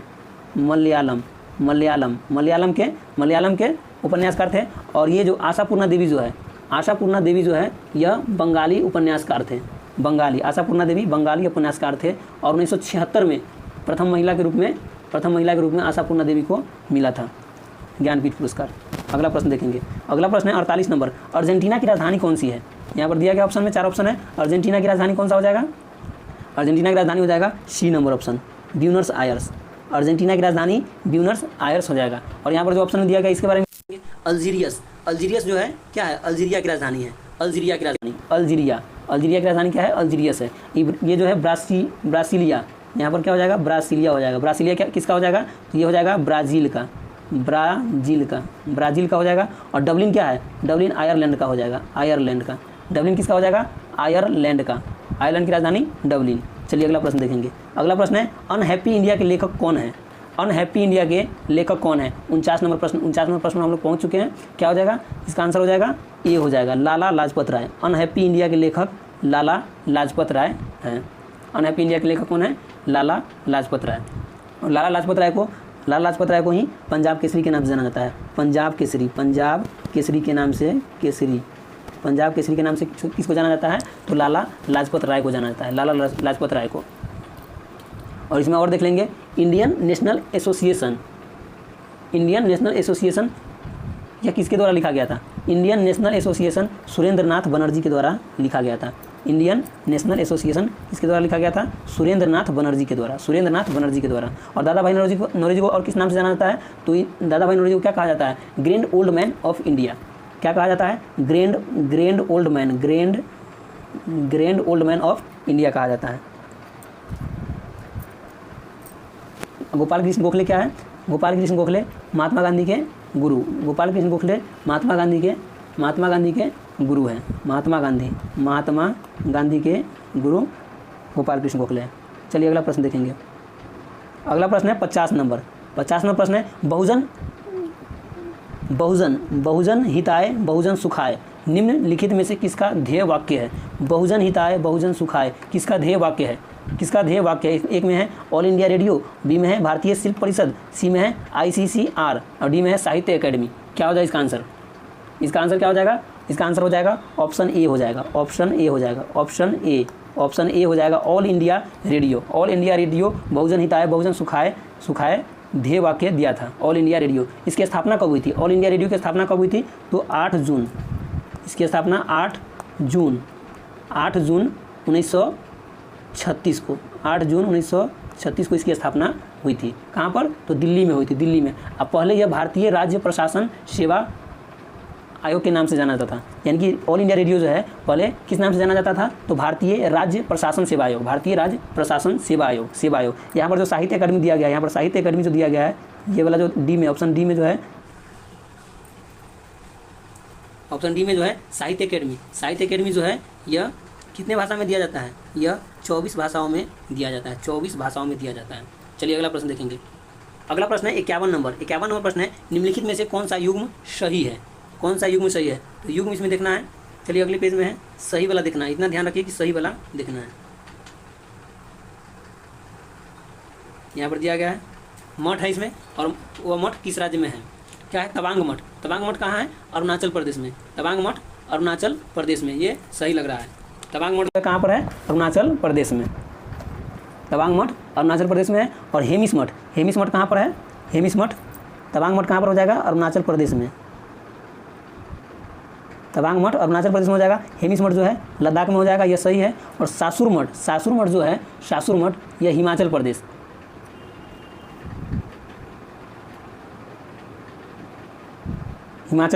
ये भी सही है। और ये जो हिमाचल प्रदेश में है यह कहाँ पर है? लाहौल स्पीति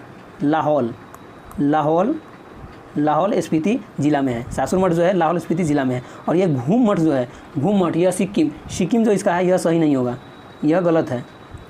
घूम मठ जो है गलत है। यहाँ पर क्या है? सुमेलित नहीं है, वो गलत देखना है। तो इसका आंसर क्या हो जाएगा? आंसर इसका हो जाएगा डी हो जाएगा इसका आंसर हो जाएगा ऑप्शन डी हो जाएगा। घूम मठ जो है सिक्किम में नहीं है। घूम मठ कहाँ पर है?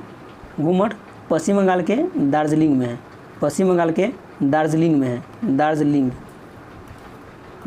में है। कहाँ है? पश्चिम बंगाल के दार्जिलिंग में है। चलिए अगला प्रश्न देखेंगे। अगला प्रश्न है 52 नंबर प्रश्न है। 52 नंबर प्रश्न है भारत की श्वेत क्रांति का जनक किसे माना जाता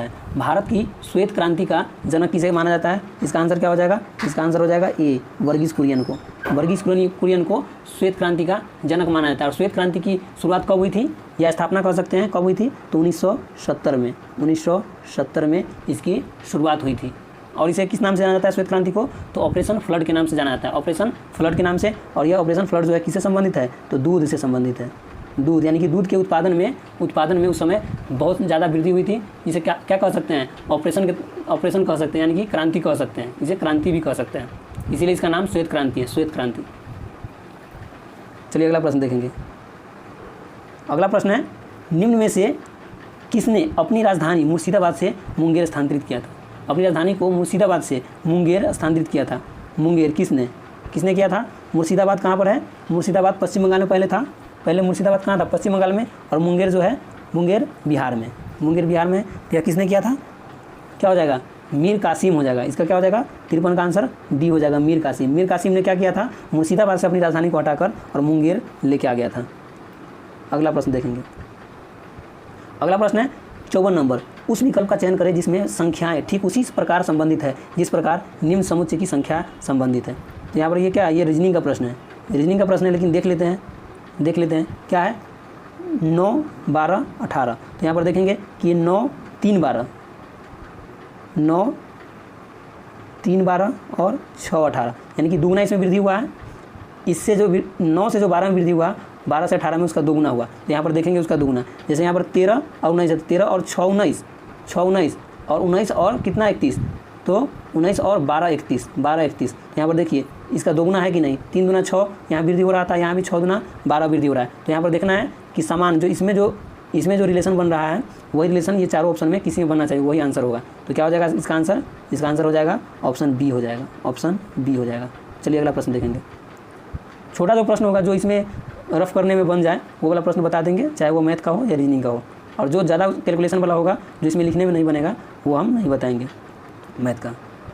अगला प्रश्न देखेंगे। अगला प्रश्न क्या है? शेरशाह का मकबरा कहाँ स्थित है? कितना नंबर है? 55 नंबर है। शेरशाह का मकबरा कहाँ स्थित है? तो इसका आंसर क्या हो जाएगा? इसका आंसर हो जाएगा सासाराम। सासाराम हो जाएगा, लेकिन यहाँ सासाराम नहीं है। सासाराम जो है वो कहाँ? रोहतास जिला में पड़ता है, रोहतास जिला में। क्या हो जाएगा आंसर इसका? रोहतास हो जाएगा। रोहतास में ही सासाराम है, सासाराम है। और शेरशाह द्वारा जो प्रमुख युद्ध जो लड़ा गया था वो कब? तो 1900 नहीं, 1500 हो जाएगा, 1500। क्या हो जाएगा? 1539 में कौन सा युद्ध हुआ था? चौसा का युद्ध। चौसा का युद्ध हुआ था शेरशाह सूरी और हुमायूं के बीच हुआ था। उसमें हुमायूं हार गया था। और उसके बाद हुआ था 1540 में हुआ था कौन सा? कन्नौज का युद्ध। कन्नौज का युद्ध हुआ था। ये भी शेरशाह सूरी और हुमायूं के बीच हुआ था। इसमें भी हुमायूं हार गया था। चलिए अगला प्रश्न देखेंगे। अगला प्रश्न है, सबसे छोटा जीव जो स्वयं विकास एवं प्रजनन करने में समर्थ है कौन सा है? सबसे छोटा जीव जो स्वयं विकास एवं प्रजनन करने में समर्थ है, क्या हो जाएगा इसका आंसर? इसका आंसर हो जाएगा ऑप्शन सी हो जाएगा, माइकोप्लाज्मा। माइकोप्लाज्मा जो है, माइकोप्लाज्मा बहुत ही छोटा जीव है और स्वयं विकास एवं प्रजनन करने में समर्थ है, माइकोप्लाज्मा। अगला प्रश्न देखेंगे। अगला प्रश्न 57 नंबर, जंतु कोशिका में निम्न में से क्या अनुपस्थित होता है? जंतु कोशिका में क्या अनुपस्थित होता है? ए में सेलुलोज की कोशिका भित्ति, बी में केंद्रक, सी में क्या है? माइटोकॉन्ड्रिया, और डी में इनमें से कोई नहीं। क्या हो जाएगा? जंतु में आप लोग जानते हैं कि जंतु में जो है वह कोशिका भित्ति जो है वह नहीं पाया जाता है। कोशिका भित्ति किससे बना होता है? सेलुलोज से बना होता है। आंसर क्या हो जाएगा इसका? ए हो जाएगा। सेलुलोज से निर्मित होता है कोशिका भित्ति, और कोशिका भित्ति केवल पादप में यानी कि पौधे में पाया जाता है, जंतु कोशिका में नहीं पाया जाता है। और कोशिका झिल्ली जो होता है वह जंतु कोशिका में और पादप कोशिका में दोनों में पाया जाता है। चलिए अगला प्रश्न देखेंगे। अगला प्रश्न है 58 नंबर, ईस्ट और मशरूम है। ईस्ट और मशरूम क्या है? ईस्ट और मशरूम क्या है? यह कवक है। ईस्ट और मशरूम क्या है? कवक है। कवक यहाँ पर नहीं है तो फफूंद है। फफूंद ये आंसर हो जाएगा। क्या हो जाएगा? फफूंद हो जाएगा। फफूंद हो जाएगा आंसर। और ये फफूंद जो है क्या है? कवक है। कवक के अध्ययन को क्या कहते हैं? ये वाला प्रश्न जो है वन लाइनर में पूछा जाता है कि कवक का अध्ययन क्या कहते हैं? क्या कहलाता है? तो इसका अध्ययन क्या कहलाता है? माइकोलॉजी कहलाता है कवक का अध्ययन। और शैवाल का अध्ययन क्या कहलाता है? फाइकोलॉजी कहलाता है।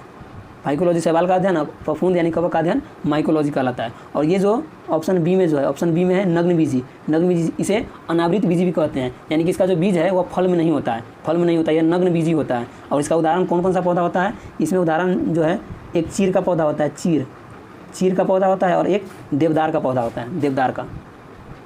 अगला प्रश्न देखेंगे। 59 नंबर प्रश्न है, प्रकाश संश्लेषण में सूर्य के प्रकाश की कौन सी रश्मियों का पर्णहरित द्वारा सर्वाधिक उपयोग किया जाता है? प्रकाश संश्लेषण में कौन से प्रकाश जो है यहाँ पर दिया गया है प्रकाश दिया गया है गुलाबी, पीला, लाल, हरा। इसमें कौन से प्रकाश सबसे अधिक सूर्य के यानी कि पौधे के जो पर्णहरित है उसके द्वारा उसका उपयोग किया जाता है? तो सबसे अधिक किसका उपयोग किया जाता है? तो सबसे अधिक यहाँ पर लाल का प्रयोग किया जाता है, लाल का। और सबसे अगर कम कहें, सबसे कम की अगर बात की जाए, सबसे कम तो क्या हो जाएगा? बैगनी हो जाएगा। बैगनी क्या हो जाएगा? बैगनी हो जाएगा। बैगनी रंग का सबसे कम प्रयोग किया जाता है और लाल का सबसे अधिक किया जाता है। चलिए अगला प्रश्न देखेंगे। अगला प्रश्न है 60 नंबर। ग्लूकोज के एक अणु के ऑक्सीकरण से प्राप्त होता है, ग्लूकोज के एक अणु के ऑक्सीकरण से कितना एटीपी ऊर्जा प्राप्त होता है? तो ग्लूकोज के एक अणु ऑक्सीकरण का मतलब होता है कि ऑक्सीजन की उपस्थिति में जब श्वसन होता है, श्वसन की क्रिया होती है, तो उसमें क्या होता है? उसमें टोटल मिलाकर 38 एटीपी ऊर्जा प्राप्त होता है। क्या होता है? 38 एटीपी ऊर्जा प्राप्त होता है। और अगर ऑक्सीजन की अनुपस्थिति हो, यानी कि ऑक्सीजन जो है यह न हो, बिना ऑक्सीजन के यानी कि अवायवीय श्वसन, ऑक्सीजन के साथ होता है तो वायवीय श्वसन कहते हैं, और अवायवीय जब ऑक्सीजन के अनुपस्थिति के कारण जब हो श्वसन, तो उसमें कितना एटीपी ऊर्जा प्राप्त होता है? उसमें 4 एटीपी ऊर्जा प्राप्त होता है। कितना? 4 एटीपी ऊर्जा प्राप्त होता है। और जिसमें क्या होता है? 2 एटीपी ऊर्जा खर्च हो जाता है। तो कितना बच गया? 2 एटीपी ऊर्जा बच गया। कितना? 2 एटीपी ऊर्जा बच जाता है। तो क्या कहेंगे कि ऑक्सीकरण में टोटल 38 एटीपी ऊर्जा प्राप्त होता है और अनॉक्सी श्वसन में 2 एटीपी ऊर्जा प्राप्त होता है। और एटीपी का फुल फॉर्म क्या होता है? एटीपी का फुल फॉर्म होता है एडेनिन ट्राइफॉस्फेट होता है। चलिए अगला प्रश्न देखेंगे। अगला प्रश्न है 61 नंबर। लाल मिर्च तीखी होती है क्योंकि इसमें उपस्थित होता है। लाल मिर्च जो है वो तीखी होती है। किसके कारण तीखी होती है? इसका आंसर देखेंगे। इसका आंसर इस साइड दिया गया है। लाल मिर्च जो है वह तीखी होती है किसके कारण? किसकी उपस्थिति के कारण लाल मिर्च जो है वह तीखी होती है? क्या है आप ऑप्शन में? एक में है रिसिन, बी में है कैप्सेसिन, सी में है एरिकोलिन, डी में है कैफियोल।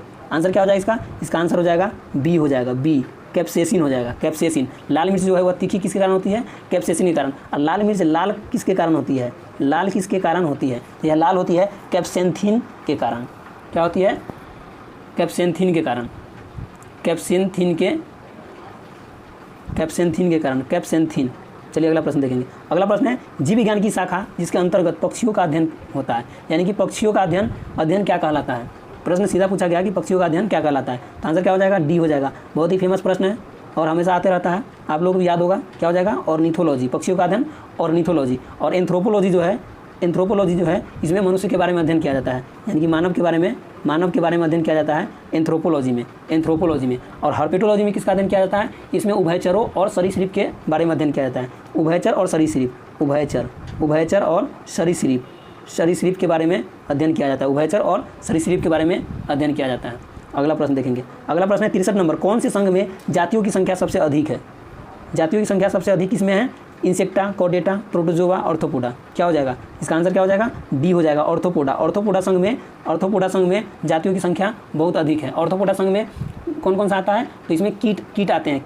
कीट में भी क्या अगर कहे तो एग्जाम्पल में क्या हो जाएगा? उदाहरण में चींटी, तितली, मधुमक्खी, ये सब जो है कीट के अंतर्गत आता है। और इसकी जो जाति है इसमें ऑर्थोपोडा में बहुत ज़्यादा होता है। अगला प्रश्न देखेंगे। अगला प्रश्न है 1 ग्राम वसा के ऑक्सीकरण से कितने किलो कैलोरी ऊर्जा प्राप्त होती है? 1 ग्राम वसा के ऑक्सीकरण से कितने कैलोरी ऊर्जा प्राप्त होती है? क्या हो जाएगा? 64 का कितना हो जाएगा आंसर? 4.1 नहीं। वसा अगर पूछे तो वसा क्या हो जाएगा? 9.3 हो जाएगा। वसा 9.3 हो जाएगा। कार्बोहाइड्रेट अगर कहे तो उसमें 4.1 लगभग होता है। 4.1 कार्बोहाइड्रेट। लेकिन वसा में अगर पूछे तो वसा में सबसे अधिक ऊर्जा होती है। वसा में सबसे अधिक ऊर्जा होती है 9.3। अगला प्रश्न देखेंगे। अगला प्रश्न 65 नंबर। उस सही विकल्प का चयन करें जो दिए गए शब्द में विन्यास का क्रम दर्शाता है, यानी कि अंग्रेजी वर्णमाला में जो शब्दकोश के अनुसार क्रमानुसार जो दिया गया है वह इससे क्रमानुसार इसमें से शब्द जो है इसमें दर्शाना है, शब्द जो है सजाना है। जैसे 5 शब्द दिया गया है तो कौन सा शब्द पहले इसमें आएगा वर्ण क्रम के अनुसार, अंग्रेजी शब्दकोश के अनुसार, वो देखना है। यह रीजनिंग का प्रश्न है, तो यहाँ पर देख लेंगे। जैसे एम इसमें सब में है तो छोड़ देंगे ये वाला, फिर देखेंगे यू कितने नंबर पर आता है? 21 नंबर पर आता है। और उसके बाद ये ओ है, इसमें दोनों में ओ है, तो सबसे पहले ओ आ जाएगा, तो पहले इसमें ओ वाला देखेंगे। ओ वाला में भी देखेंगे कि कौन उससे पहले आएगा, ये दोनों में। तो ओ एम ओ भी दोनों में समान है। उसके बाद इसमें आई है, आई कितना 9 नंबर पर आता है, और ई कितना 5 नंबर पर। तो सबसे पहले कौन हो जाएगा? 2 नंबर हो जाएगा। 2 नंबर के बाद कौन हो जाएगा? 4 नंबर। तो देखेंगे 2 4 कहाँ पर है? ऑप्शन ए में है, तो इसी से आंसर निकल जाएगा। ये 3 को मिलाने का कोई जरूरी नहीं, आंसर क्या हो जाएगा? 1 हो जाएगा, 1। चलिए रीजनिंग का भी प्रश्न बता दे रहे हैं।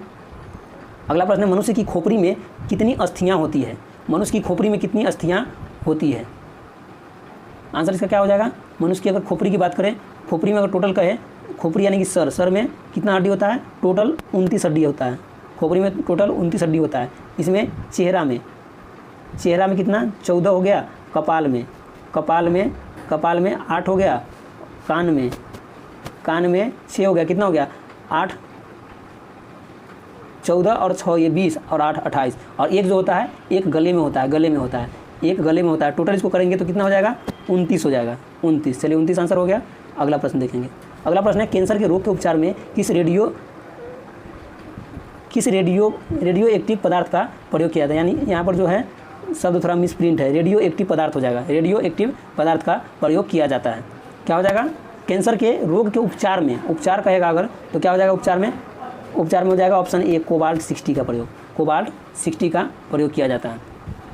कोबाल्ट 60 का प्रयोग किया जाता है। और ये जो है फास्फोरस जो है ये 34 है, 34 नहीं 32, फास्फोरस 32 का प्रयोग कैंसर के बारे में पता लगाने में किया जाता है। यानी कैंसर के बारे में जो पता लगाते हैं फास्फोरस 32 से, और उसका उपचार जो करते हैं कोबाल्ट 60 से करते हैं, कोबाल्ट 60 से। और कार्बन 14 जो है यह जीवाश्म की आयु ज्ञात करने के लिए इसका प्रयोग करते हैं, जीवाश्म की आयु ज्ञात करने के लिए। और एक और देख लेते हैं, आयोडीन 132 जो होता है इसके द्वारा क्या किया जाता है? घेघा और थायराइड के बारे में अध्ययन किया जाता है। घेघा और थायराइड के उपचार के बारे में उपचार किया जाता है। घेघा और थायराइड का उपचार किया जाता है आयोडीन 132 के द्वारा। चलिए अगला प्रश्न देखेंगे।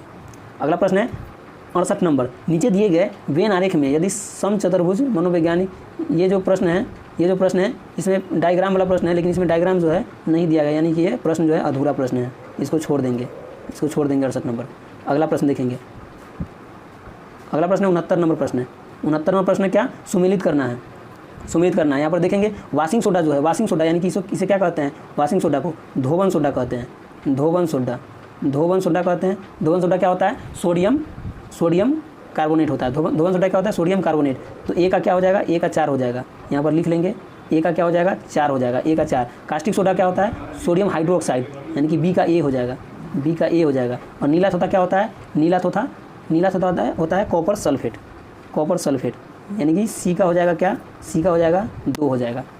और एक बच गया डी, हाइपो क्या कहते हैं? सोडियम थायोसल्फेट कहते हैं, यानी कि डी का हो जाएगा 4, डी का 4। अब नीचे इसको मिला लेते हैं। क्या था? ए का 4 था। यहाँ पर ये वाला जो ए है ऑप्शन वो नहीं होगा। और आगे देखते हैं।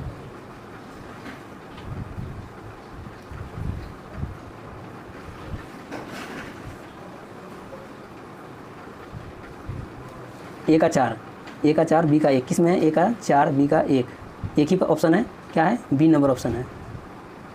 क्या हो जाएगा इसका आंसर? बी हो जाएगा, बी। अगला प्रश्न है 70 नंबर प्रश्न है भूप्रपट्टी पर द्रव्यमान प्रतिशत के रूप में निम्नलिखित में से कौन सा एक सर्वाधिक मात्रा में पाया जाता है?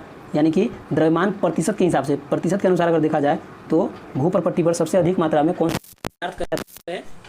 पदार्थ जो उपलब्धता है वह सबसे अधिक है, अधिक मात्रा में पाया जाता है। क्या हो जाएगा इसका आंसर? इसका आंसर हो जाएगा ऑक्सीजन हो जाएगा। 70 नंबर क्या हो जाएगा इसका आंसर? ऑक्सीजन हो जाएगा। बी हो गया ऑप्शन ऑक्सीजन की खोज किसने किया था? तो जेम्स प्रिस्टले ने किया था। ऑक्सीजन की खोज जेम्स प्रिस्टले ने किया था। अगर धातु की बात किया जाए तो अधिक मात्रा में कैल्शियम जो है कैल्शियम फॉस्फेट जो है यह दांत में पाया जाता है। दांत और हड्डी में कौन सा? Calcium phosphate. और ये सिलिकॉन जो है क्या है? सिलिकॉन क्या है? अर्धचालक है। सिलिकॉन अर्धचालक है। अगला प्रश्न देखेंगे। अगला प्रश्न है 71 नंबर। निम्न से कौन सा एक बुलेट प्रूफ जैकेट बनाने में प्रयोग किया जाता है? यानी किसका प्रयोग बुलेट प्रूफ जैकेट बनाने में किया जाता है? कितना नंबर प्रश्न है? 71 नंबर। 71 नंबर का क्या हो जाएगा आंसर? 71 नंबर का हो जाएगा रेशेदार कांच का प्रयोग करते हैं। बुलेट प्रूफ जैकेट बनाने में रेशेदार कांच का प्रयोग किया जाता है। अगला प्रश्न देखेंगे। अगला प्रश्न है 72 नंबर। निम्नलिखित में से कौन सा सामान्य प्रशीतक है जिसको घरेलू प्रशीतक में प्रयुक्त किया जाता है? घरेलू प्रशीतक के रूप में प्रयोग किया जाता है। क्या हो जाएगा इसका आंसर? इसका आंसर हो जाएगा ऑप्शन सी हो जाएगा। फ्रेयॉन हो जाएगा। तो क्या हो जाएगा आंसर? इसका हो जाएगा फ्रेयॉन हो जाएगा। अगला देखेंगे 73 नंबर प्रश्न है बेंजीन के लिए निम्न में से कौन सा कथन सत्य है? बेंजीन का रासायनिक सूत्र क्या होता है? बेंजीन का रासायनिक सूत्र होता है H6 होता है, C6H6 होता है इसका रासायनिक सूत्र। कौन सा कथन सत्य है, कौन सा कथन सत्य है, इसका क्या हो जाएगा आंसर? इसका आंसर ऑप्शन नीचे दिया गया है, देखेंगे नीचे इसका ऑप्शन क्या क्या दिया गया है। क्या है इसमें है 12 सिग्मा और 6 पाई, बी में है, ये नहीं होगा। ए में क्या है 6 सिग्मा और 6 पाई, ये भी नहीं होगा। सी में क्या है, इनमें 12 सिग्मा और 3 पाई होते हैं, ये वाला आंसर सही है। क्या हो जाएगा ऑप्शन सी हो जाएगा। इसमें क्या होता है 12 सिग्मा होता है और 3 पाई होता है, 3 पाई होता है, 3 पाई होता है। और इसका रासायनिक सूत्र बता दिए, C6 और H6 होता है। इसमें 6 गो हाइड्रोजन होता है और 6 गो कार्बन होता है। अगला प्रश्न देखेंगे, अगला प्रश्न है 74 नंबर। 1 माइक्रोन कितने के बराबर होता है? 1 माइक्रोन तो काउंटिंग करते हैं, जैसे हम लोग दिया फिजिक्स के जो बुक में दिया गया है डेसी, सेंटी, मिली, माइक्रो, नैनो, पिको, फेम्टो, एटो, तो उसमें देखते हैं कि डेसी, सेंटी, मिली यानी कि एक को 10 के पावर 1 से डिनोट करते हैं, यानी कि 1 बटा डेसी जो होता है 10 के पावर -1 होता है, और सेंटी जो होता है 10 के पावर 2 होता है, मीटर जो होता है 10 के पावर 3 होता है, डेसी, सेंटीमीटर, उसके बाद 3 के बाद जो होता है 3 बढ़ने लगता है, डेसी, सेंटी, मिली, माइक्रो जो होता है कितना होता है 10 के पावर 6 होता है। तो यहाँ पर ऑप्शन में क्या है 1 माइक्रोन कितने मिलीमीटर के बराबर होता है, यानी कि ये जो है 3 है, तो क्या करेंगे इसमें से 3 माइनस कर देंगे, यानी डेसी, सेंटी, मिली 3 माइनस कर देंगे इसमें से, 3 जो है 3 माइनस घटा देंगे इसमें से 3, यानी घटाने का मतलब है कि ये माइनस में अगर करेंगे तो ये जुड़ जाएगा। मिली जो है डेसी, सेंटी, मिली जो है 3 इसमें से हटा देंगे, माइनस कर देंगे। माइनस करने का मतलब यहाँ पर प्लस करना होगा तब यहाँ घटेगा, तो क्या बच जाएगा 10 के पावर 3 बच जाएगा। तो 10 के पावर 3 को हम लिख सकते हैं, अगर माइनस में है तो लिख सकते हैं ऐसे करके 10 के पावर 3 यानी कि 10 पर 1 पर 3 जीरो, 1 पर 3 जीरो, क्या हो जाएगा 1/1000 हो जाएगा। ऑप्शन सी में है 1/1000 मिलीमीटर, आंसर क्या हो जाएगा 1000 मिलीमीटर, ऑप्शन सी। अगला प्रश्न देखेंगे 75, सुमेलित करना है, इसमें भी सुमेलित करना है, देखेंगे आंसर। रेडियम और फ्लेमिंग जो है थोड़ा मिसप्रिंट हो गया है, ये फ्लेमिंग जो है, ये फ्लेमिंग इसमें का यहाँ पर कर दिया है अलेक्जेंडर फ्लेमिंग का, ये फ्लेमिंग यहाँ पर हो जाएगा। रेडियम और पोलिनियम यहाँ पर सुमेलित करना है, तो ये मैडम क्यूरी जो है रेडियम और पोलिनियम की खोज की थी, और इसके लिए इन्हें नोबेल पुरस्कार दिया गया था। रेडियम और पोलिनियम के खोज के लिए इन्हें नोबेल पुरस्कार दिया गया था। और पेनिसिलिन की खोज किसने किया था? तो अलेक्जेंडर फ्लेमिंग ने किया था। और एक्सरे का खोज किसने किया था? तो रोंटजेन ने। और चेचक का एडवर्ड जेनर ने किया था। यहाँ पर मिलान करना है तो क्या हो जाएगा, ए का 2 हो जाएगा, और बी पेनिसिलिन, बी का क्या हो जाएगा, बी का 1 हो जाएगा, और एक्सरे सी का हो जाएगा 4 हो जाएगा, 4, और डी का क्या हो जाएगा 3 हो जाएगा। तो यहाँ पर देख लेंगे नीचे ऑप्शन क्या है, ऑप्शन ए का 2 दोनों में है, और ये 3 4 को छोड़ देंगे क्योंकि इसमें 2 नहीं है, और बी का 1 किस में है, बी का 1 केवल ऑप्शन ए में है। तो इसका आंसर क्या हो जाएगा, इसका आंसर ए मार देंगे क्योंकि और कोई नहीं मिल रहा है, ए हो जाएगा। अगला प्रश्न है 76 नंबर। किसी लिफ्ट में बैठे हुए व्यक्ति को अपना भार कब अधिक मालूम पड़ेगा? तो लिफ्ट अगर नीचे से अगर ऊपर जा रही है, तो भार का जो आभास होता है वह भार मतलब जो होता है वह समान आभास होता है। भार जो है वह जितना होता है उतना प्रतीत होता है, यानी कि अधिक प्रतीत होता है भार जब नीचे से ऊपर की ओर जाता है। क्या है ऑप्शन में, त्वरित गति से ऊपर जा रही हो, इसका आंसर क्या हो जाएगा, इसका आंसर यही हो जाएगा, त्वरित गति से ऊपर की ओर जा रही हो। और जब नीचे आएगा तो क्या हो जाएगा, भार जो है वह बहुत ही कम महसूस होगा। अगला प्रश्न देखेंगे, अगला प्रश्न कौन सा हो जाएगा, 77 में क्या है, यदि किसी वस्तु का वेग 3 गुना बढ़ा दिया जाए, किसी वस्तु का वेग जो है वेग 3 गुना बढ़ा दिया जाए तो इसकी गतिज ऊर्जा क्या होगी? गतिज ऊर्जा बराबर क्या होता है, फार्मूला हाफ mv² होता है। तो क्या कह रहा है यहाँ पर कि वेग जो है 3 गुना कर दिया जाए, यानी कि यहाँ वेग है तो यहाँ पर 3 गुना कर देंगे तो इसका स्क्वायर हो जाएगा, तो 3 तिहाई कितना 9 गुना हो जाएगा। तो क्या इसकी गतिज ऊर्जा कितनी बढ़ जाएगी? तो इसका गतिज ऊर्जा जो है वह 9 गुना ही हो जाएगा, यानी कि वर्ग हो जाता है उसका। तो क्या हो जाएगा आंसर, सी हो जाएगा, ऑप्शन सी 9 गुना। यहाँ पर आप लोग ध्यान दीजिएगा कि जब भी अगर गतिज ऊर्जा से पूछे और कहे कि वेग अगर 2 गुना कर दिया जाए तो आंसर क्या हो जाएगा, यानी कि गतिज ऊर्जा कितना गुना बढ़ जाएगा, कितना गुना हो जाएगा। तो यहाँ पर डायरेक्ट उसका वर्ग कर देंगे। 2 गुना का है तो 2 का कितना होता है वर्ग, 4 होता है, तो 4 गुना हो जाएगा। 3 का है तो 9 गुना हो जाता है, 4 का है तो 16 गुना हो जाता है।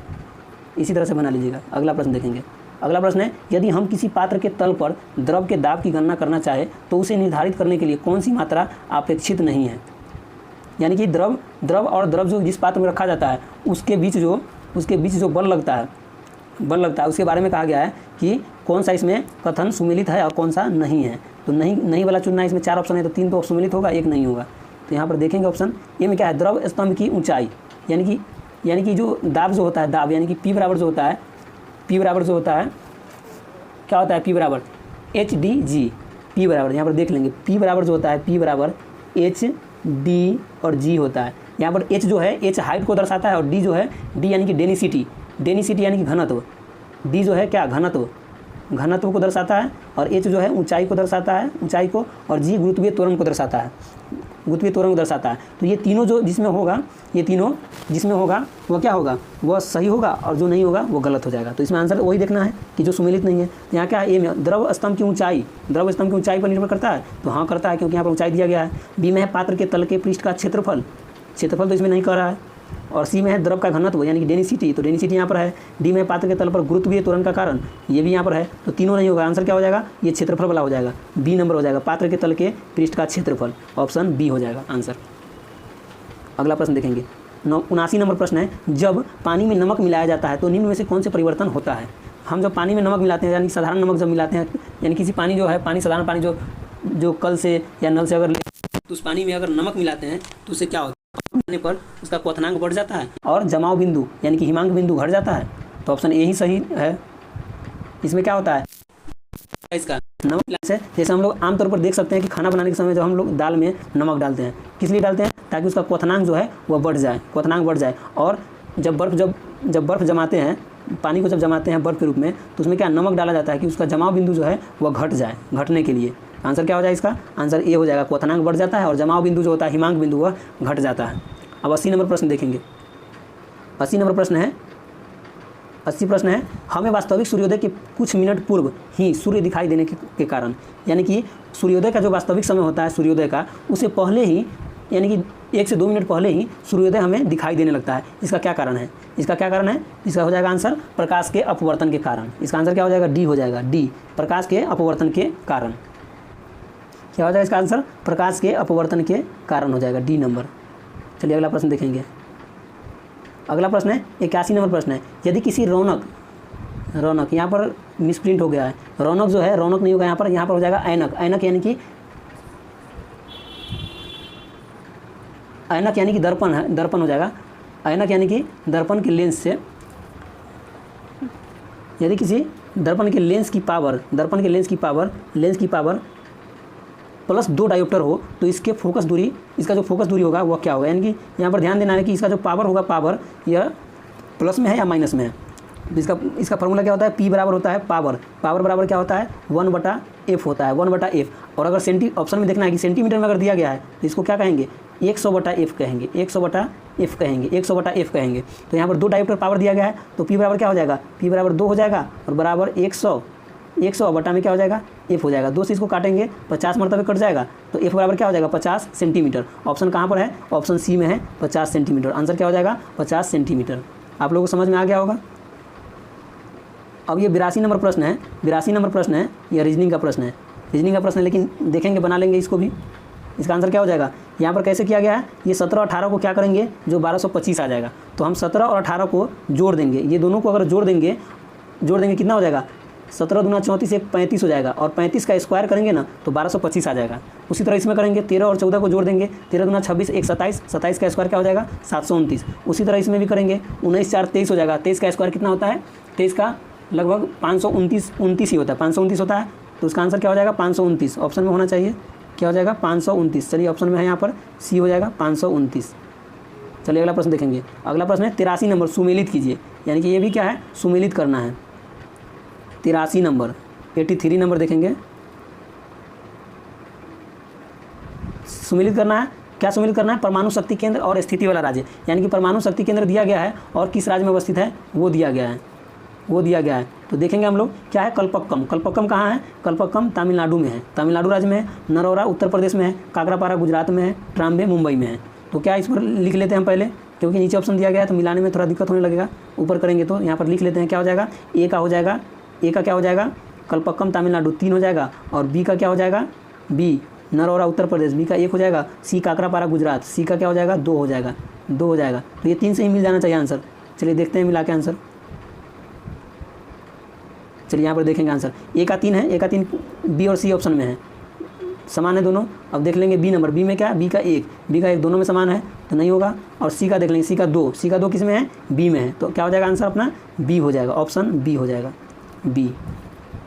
अगला प्रश्न देखेंगे और आप लोग ये वाला प्रश्न कर लीजिएगा। और इसका अगर पीडीएफ अगर आप लोगों को चाहिए तो वीडियो के नीचे डिस्क्रिप्शन में इसका लिंक मिलेगा टेलीग्राम का, टेलीग्राम जाके आप ज्वाइन कर लीजिएगा, उसमें पीडीएफ डाला रहेगा, वो आप डाउनलोड कर लीजिएगा। और जो भी प्रश्न है जो याद अगर नहीं हुआ होगा वो मिला लीजिएगा। चलिए अगला प्रश्न देखें, कितना है, 84 नंबर प्रश्न है। 84 नंबर प्रश्न है, सुमेलित कीजिए, यानी कि इसमें ज़्यादा करके सुमेलित करने वाला प्रश्न दिया गया है। सूची 1 और सूची 2 में मिलान करना है। क्या हो जाएगा, त्रिशूल जो है वह इसमें सबसे पहले देखेंगे जो सिंपल है उसको मिलाएंगे। पृथ्वी जो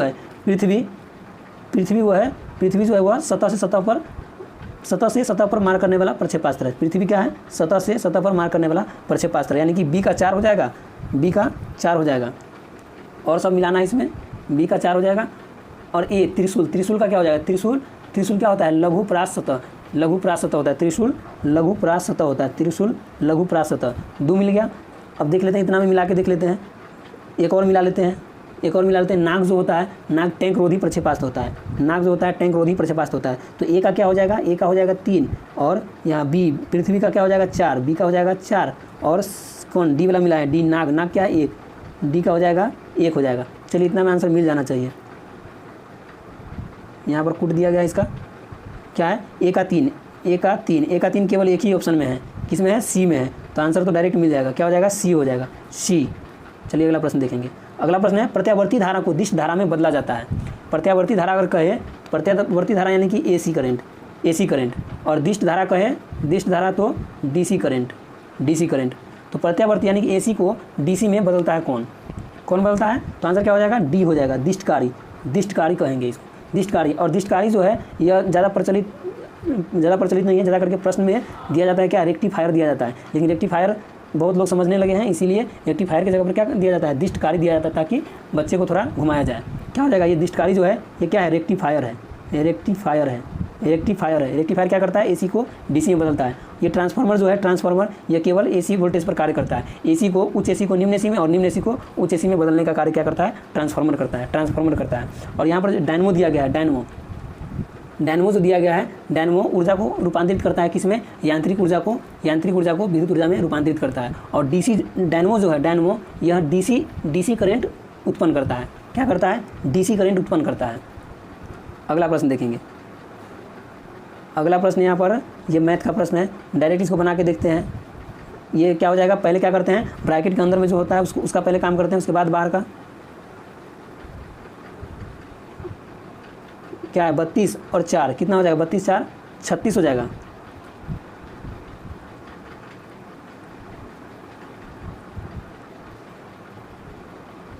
इसमें साइन जो है कुछ बदला हुआ सा है। 32 4 बना के देते, 32 4 36 हो जाएगा। 36 को अगर 2 से काटेंगे तो कितना हो जाएगा, 18 हो जाएगा। और 18 से अगर 10 और 24, ये प्लस है या भाग है समझ में नहीं आ रहा है इसका साइन, इसको छोड़ देते हैं। इसका जो साइन है प्लस है या भाग है समझ में नहीं आ रहा है, इसको छोड़ देते हैं। अगला प्रश्न है 87 नंबर है, दो संख्याओं में 14 और 15 का अनुपात है। दो संख्याओं का अनुपात क्या है, 14 और 15। यदि उसका लघुत्तम समावर्तक 420 है तो संख्याएं क्या होगी। तो यहाँ पर देखिए कि अंतर जो है दोनों में क्या, एक का अंतर है और एक का अंतर रहता है, तो उसका जो हम एलसीएम निकालते हैं तो गुना करके निकालते हैं, तो क्या हो जाएगा एलसीएम इसका क्या हो जाएगा, 14 गुना 15 हो जाएगा एलसीएम। और बराबर एलसीएम दिया गया है कितना, 420 दिया गया है। यहाँ पर एक्स भी लिख सकते हैं, एक्स। इसको काटेंगे तो 14 से कटेगा, ये कितना मरतबे कटेगा, 14 या 42, 30 मरतबे कट जाएगा, 30 मरतबे। और ये 15 से कितना, 2 मरतबे कट जाएगा। तो अनुपात कितना आ गया, 1 अनुपात बराबर 2 आ गया।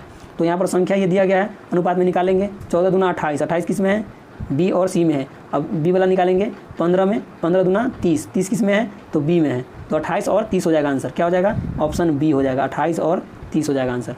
चलिए अगला प्रश्न देखेंगे। अगला प्रश्न है 2 अंकों वाली एक संख्या तथा उसके अंकों को पलटने से प्राप्त संख्या का अंतर, यानी 2 अंकों का संख्या है और उसके अंकों को पलटने से प्राप्त संख्या का अंतर 18 है, तो उसके अंकों का अंतर क्या होगा,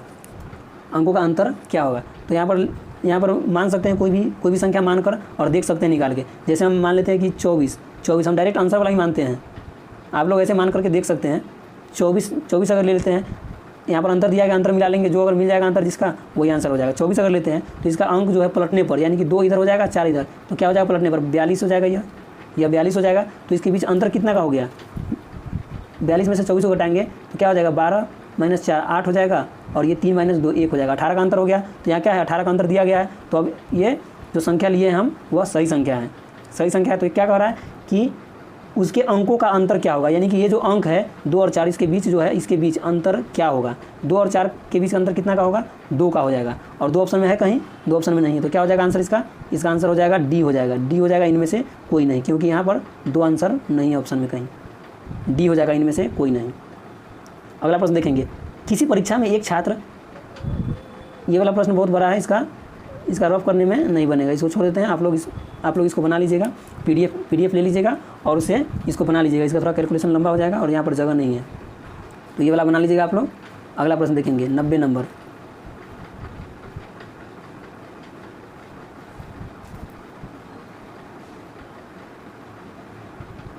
प्रश्न है 10 लीटर शराब और पानी के मिश्रण में 20% शराब है, उस मिश्रण में कितना पानी मिला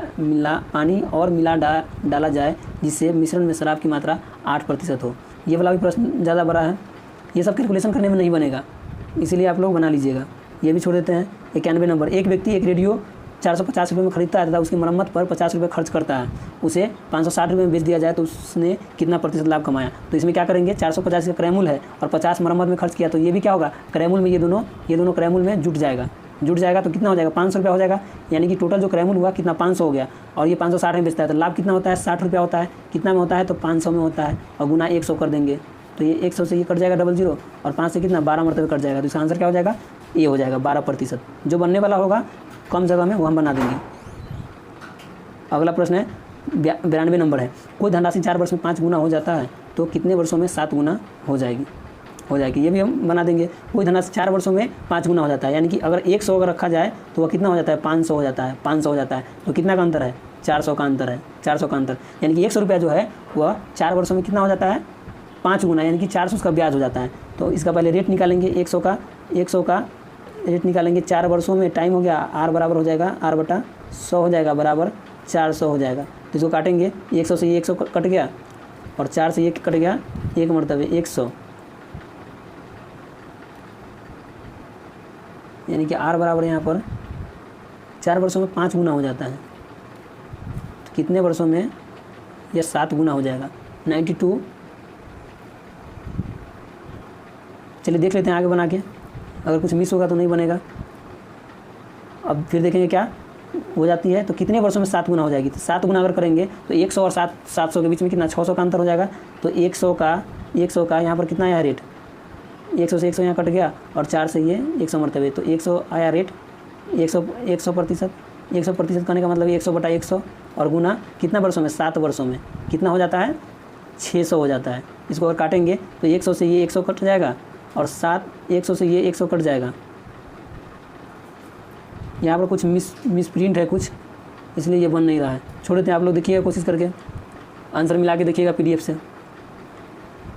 अगला प्रश्न है 93 नंबर, यानी कि यहाँ पर ए ने बी को इतना रुपये 3 वर्षों के लिए 8.1/3% वार्षिक ब्याज चक्रवृद्धि ब्याज की दर से कर्ज दिया। ये भी चक्रवृद्धि ब्याज का प्रश्न है, ये भी बना लीजिएगा आप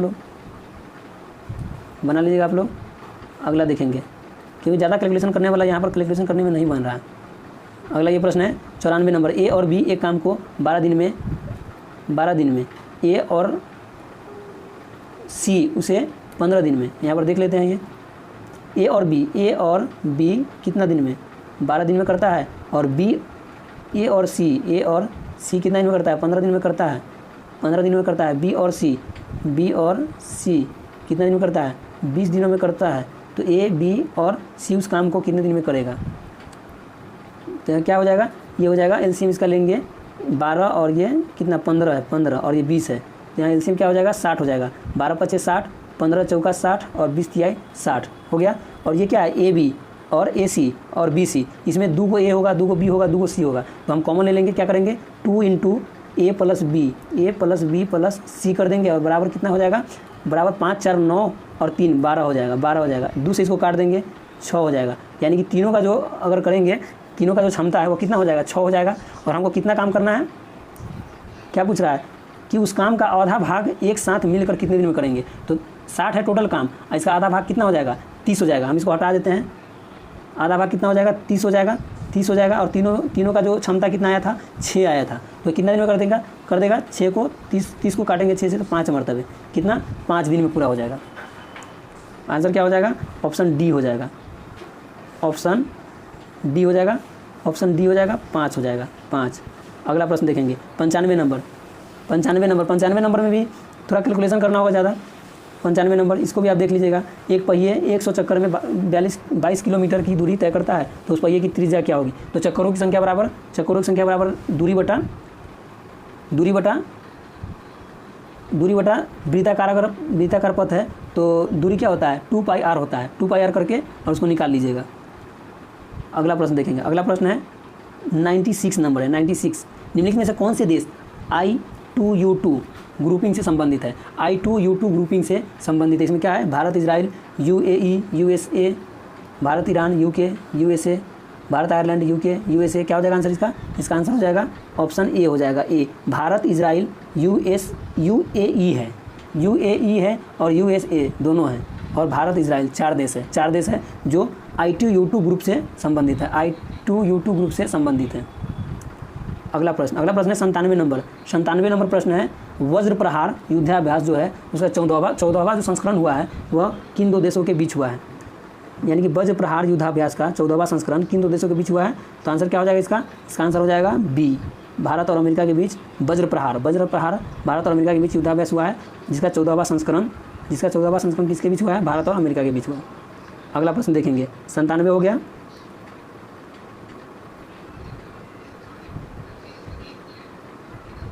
अंठानवे नंबर क्या है, 98 नंबर है, नोबेल शांति पुरस्कार 2023 से किसे सम्मानित किया गया है। नोबेल पुरस्कार 2023 से किसे सम्मानित किया गया है। इसका आंसर क्या हो जाएगा, इसका आंसर हो जाएगा नरगिस मोहम्मदी। क्या हो जाएगा आंसर, ए हो जाएगा, नरगिस मोहम्मदी को नोबेल शांति पुरस्कार 2023 से सम्मानित किया गया है। अगला प्रश्न देखेंगे। अगला प्रश्न है 99, किस राज्य में देश का पहला हिमस्खलन निगरानी रडार स्थापित किया गया है। यानी कि हिमस्खलन निगरानी रडार स्थापित किया गया है किस राज्य में। 99 का क्या हो जाएगा आंसर, इसका आंसर हो जाएगा डी हो जाएगा, सिक्किम में जो है रडार स्थापित किया गया है। कौन सा रडार, तो हिमस्खलन निगरानी रडार स्थापित किया गया है। चलिए अगला प्रश्न देखेंगे। अगला प्रश्न निम्न आकृति में कितने त्रिभुज है। यहाँ पर क्वेश्चन थोड़ा अधूरा है, मिसप्रिंट कर दिया है यहाँ पर। निम्न आकृति यानी कि आकृति यहाँ पर दिया गया नहीं है और इसका त्रिभुज पूछा जा रहा है, तो ये क्या हो जाएगा, ये भी क्वेश्चन जो है गलत हो जाएगा। क्वेश्चन क्या हो जाएगा, गलत हो जाएगा। चलिए ये लास्ट प्रश्न था। और अगला जो है तीसरा सेट जो है प्रैक्टिस सेट जो है तीसरा जो है प्रैक्टिस सेट वो भी आपको कल मिल जाएगा। आज ये 2 नंबर का प्रैक्टिस सेट आप लोग कर लीजिएगा। चलिए धन्यवाद।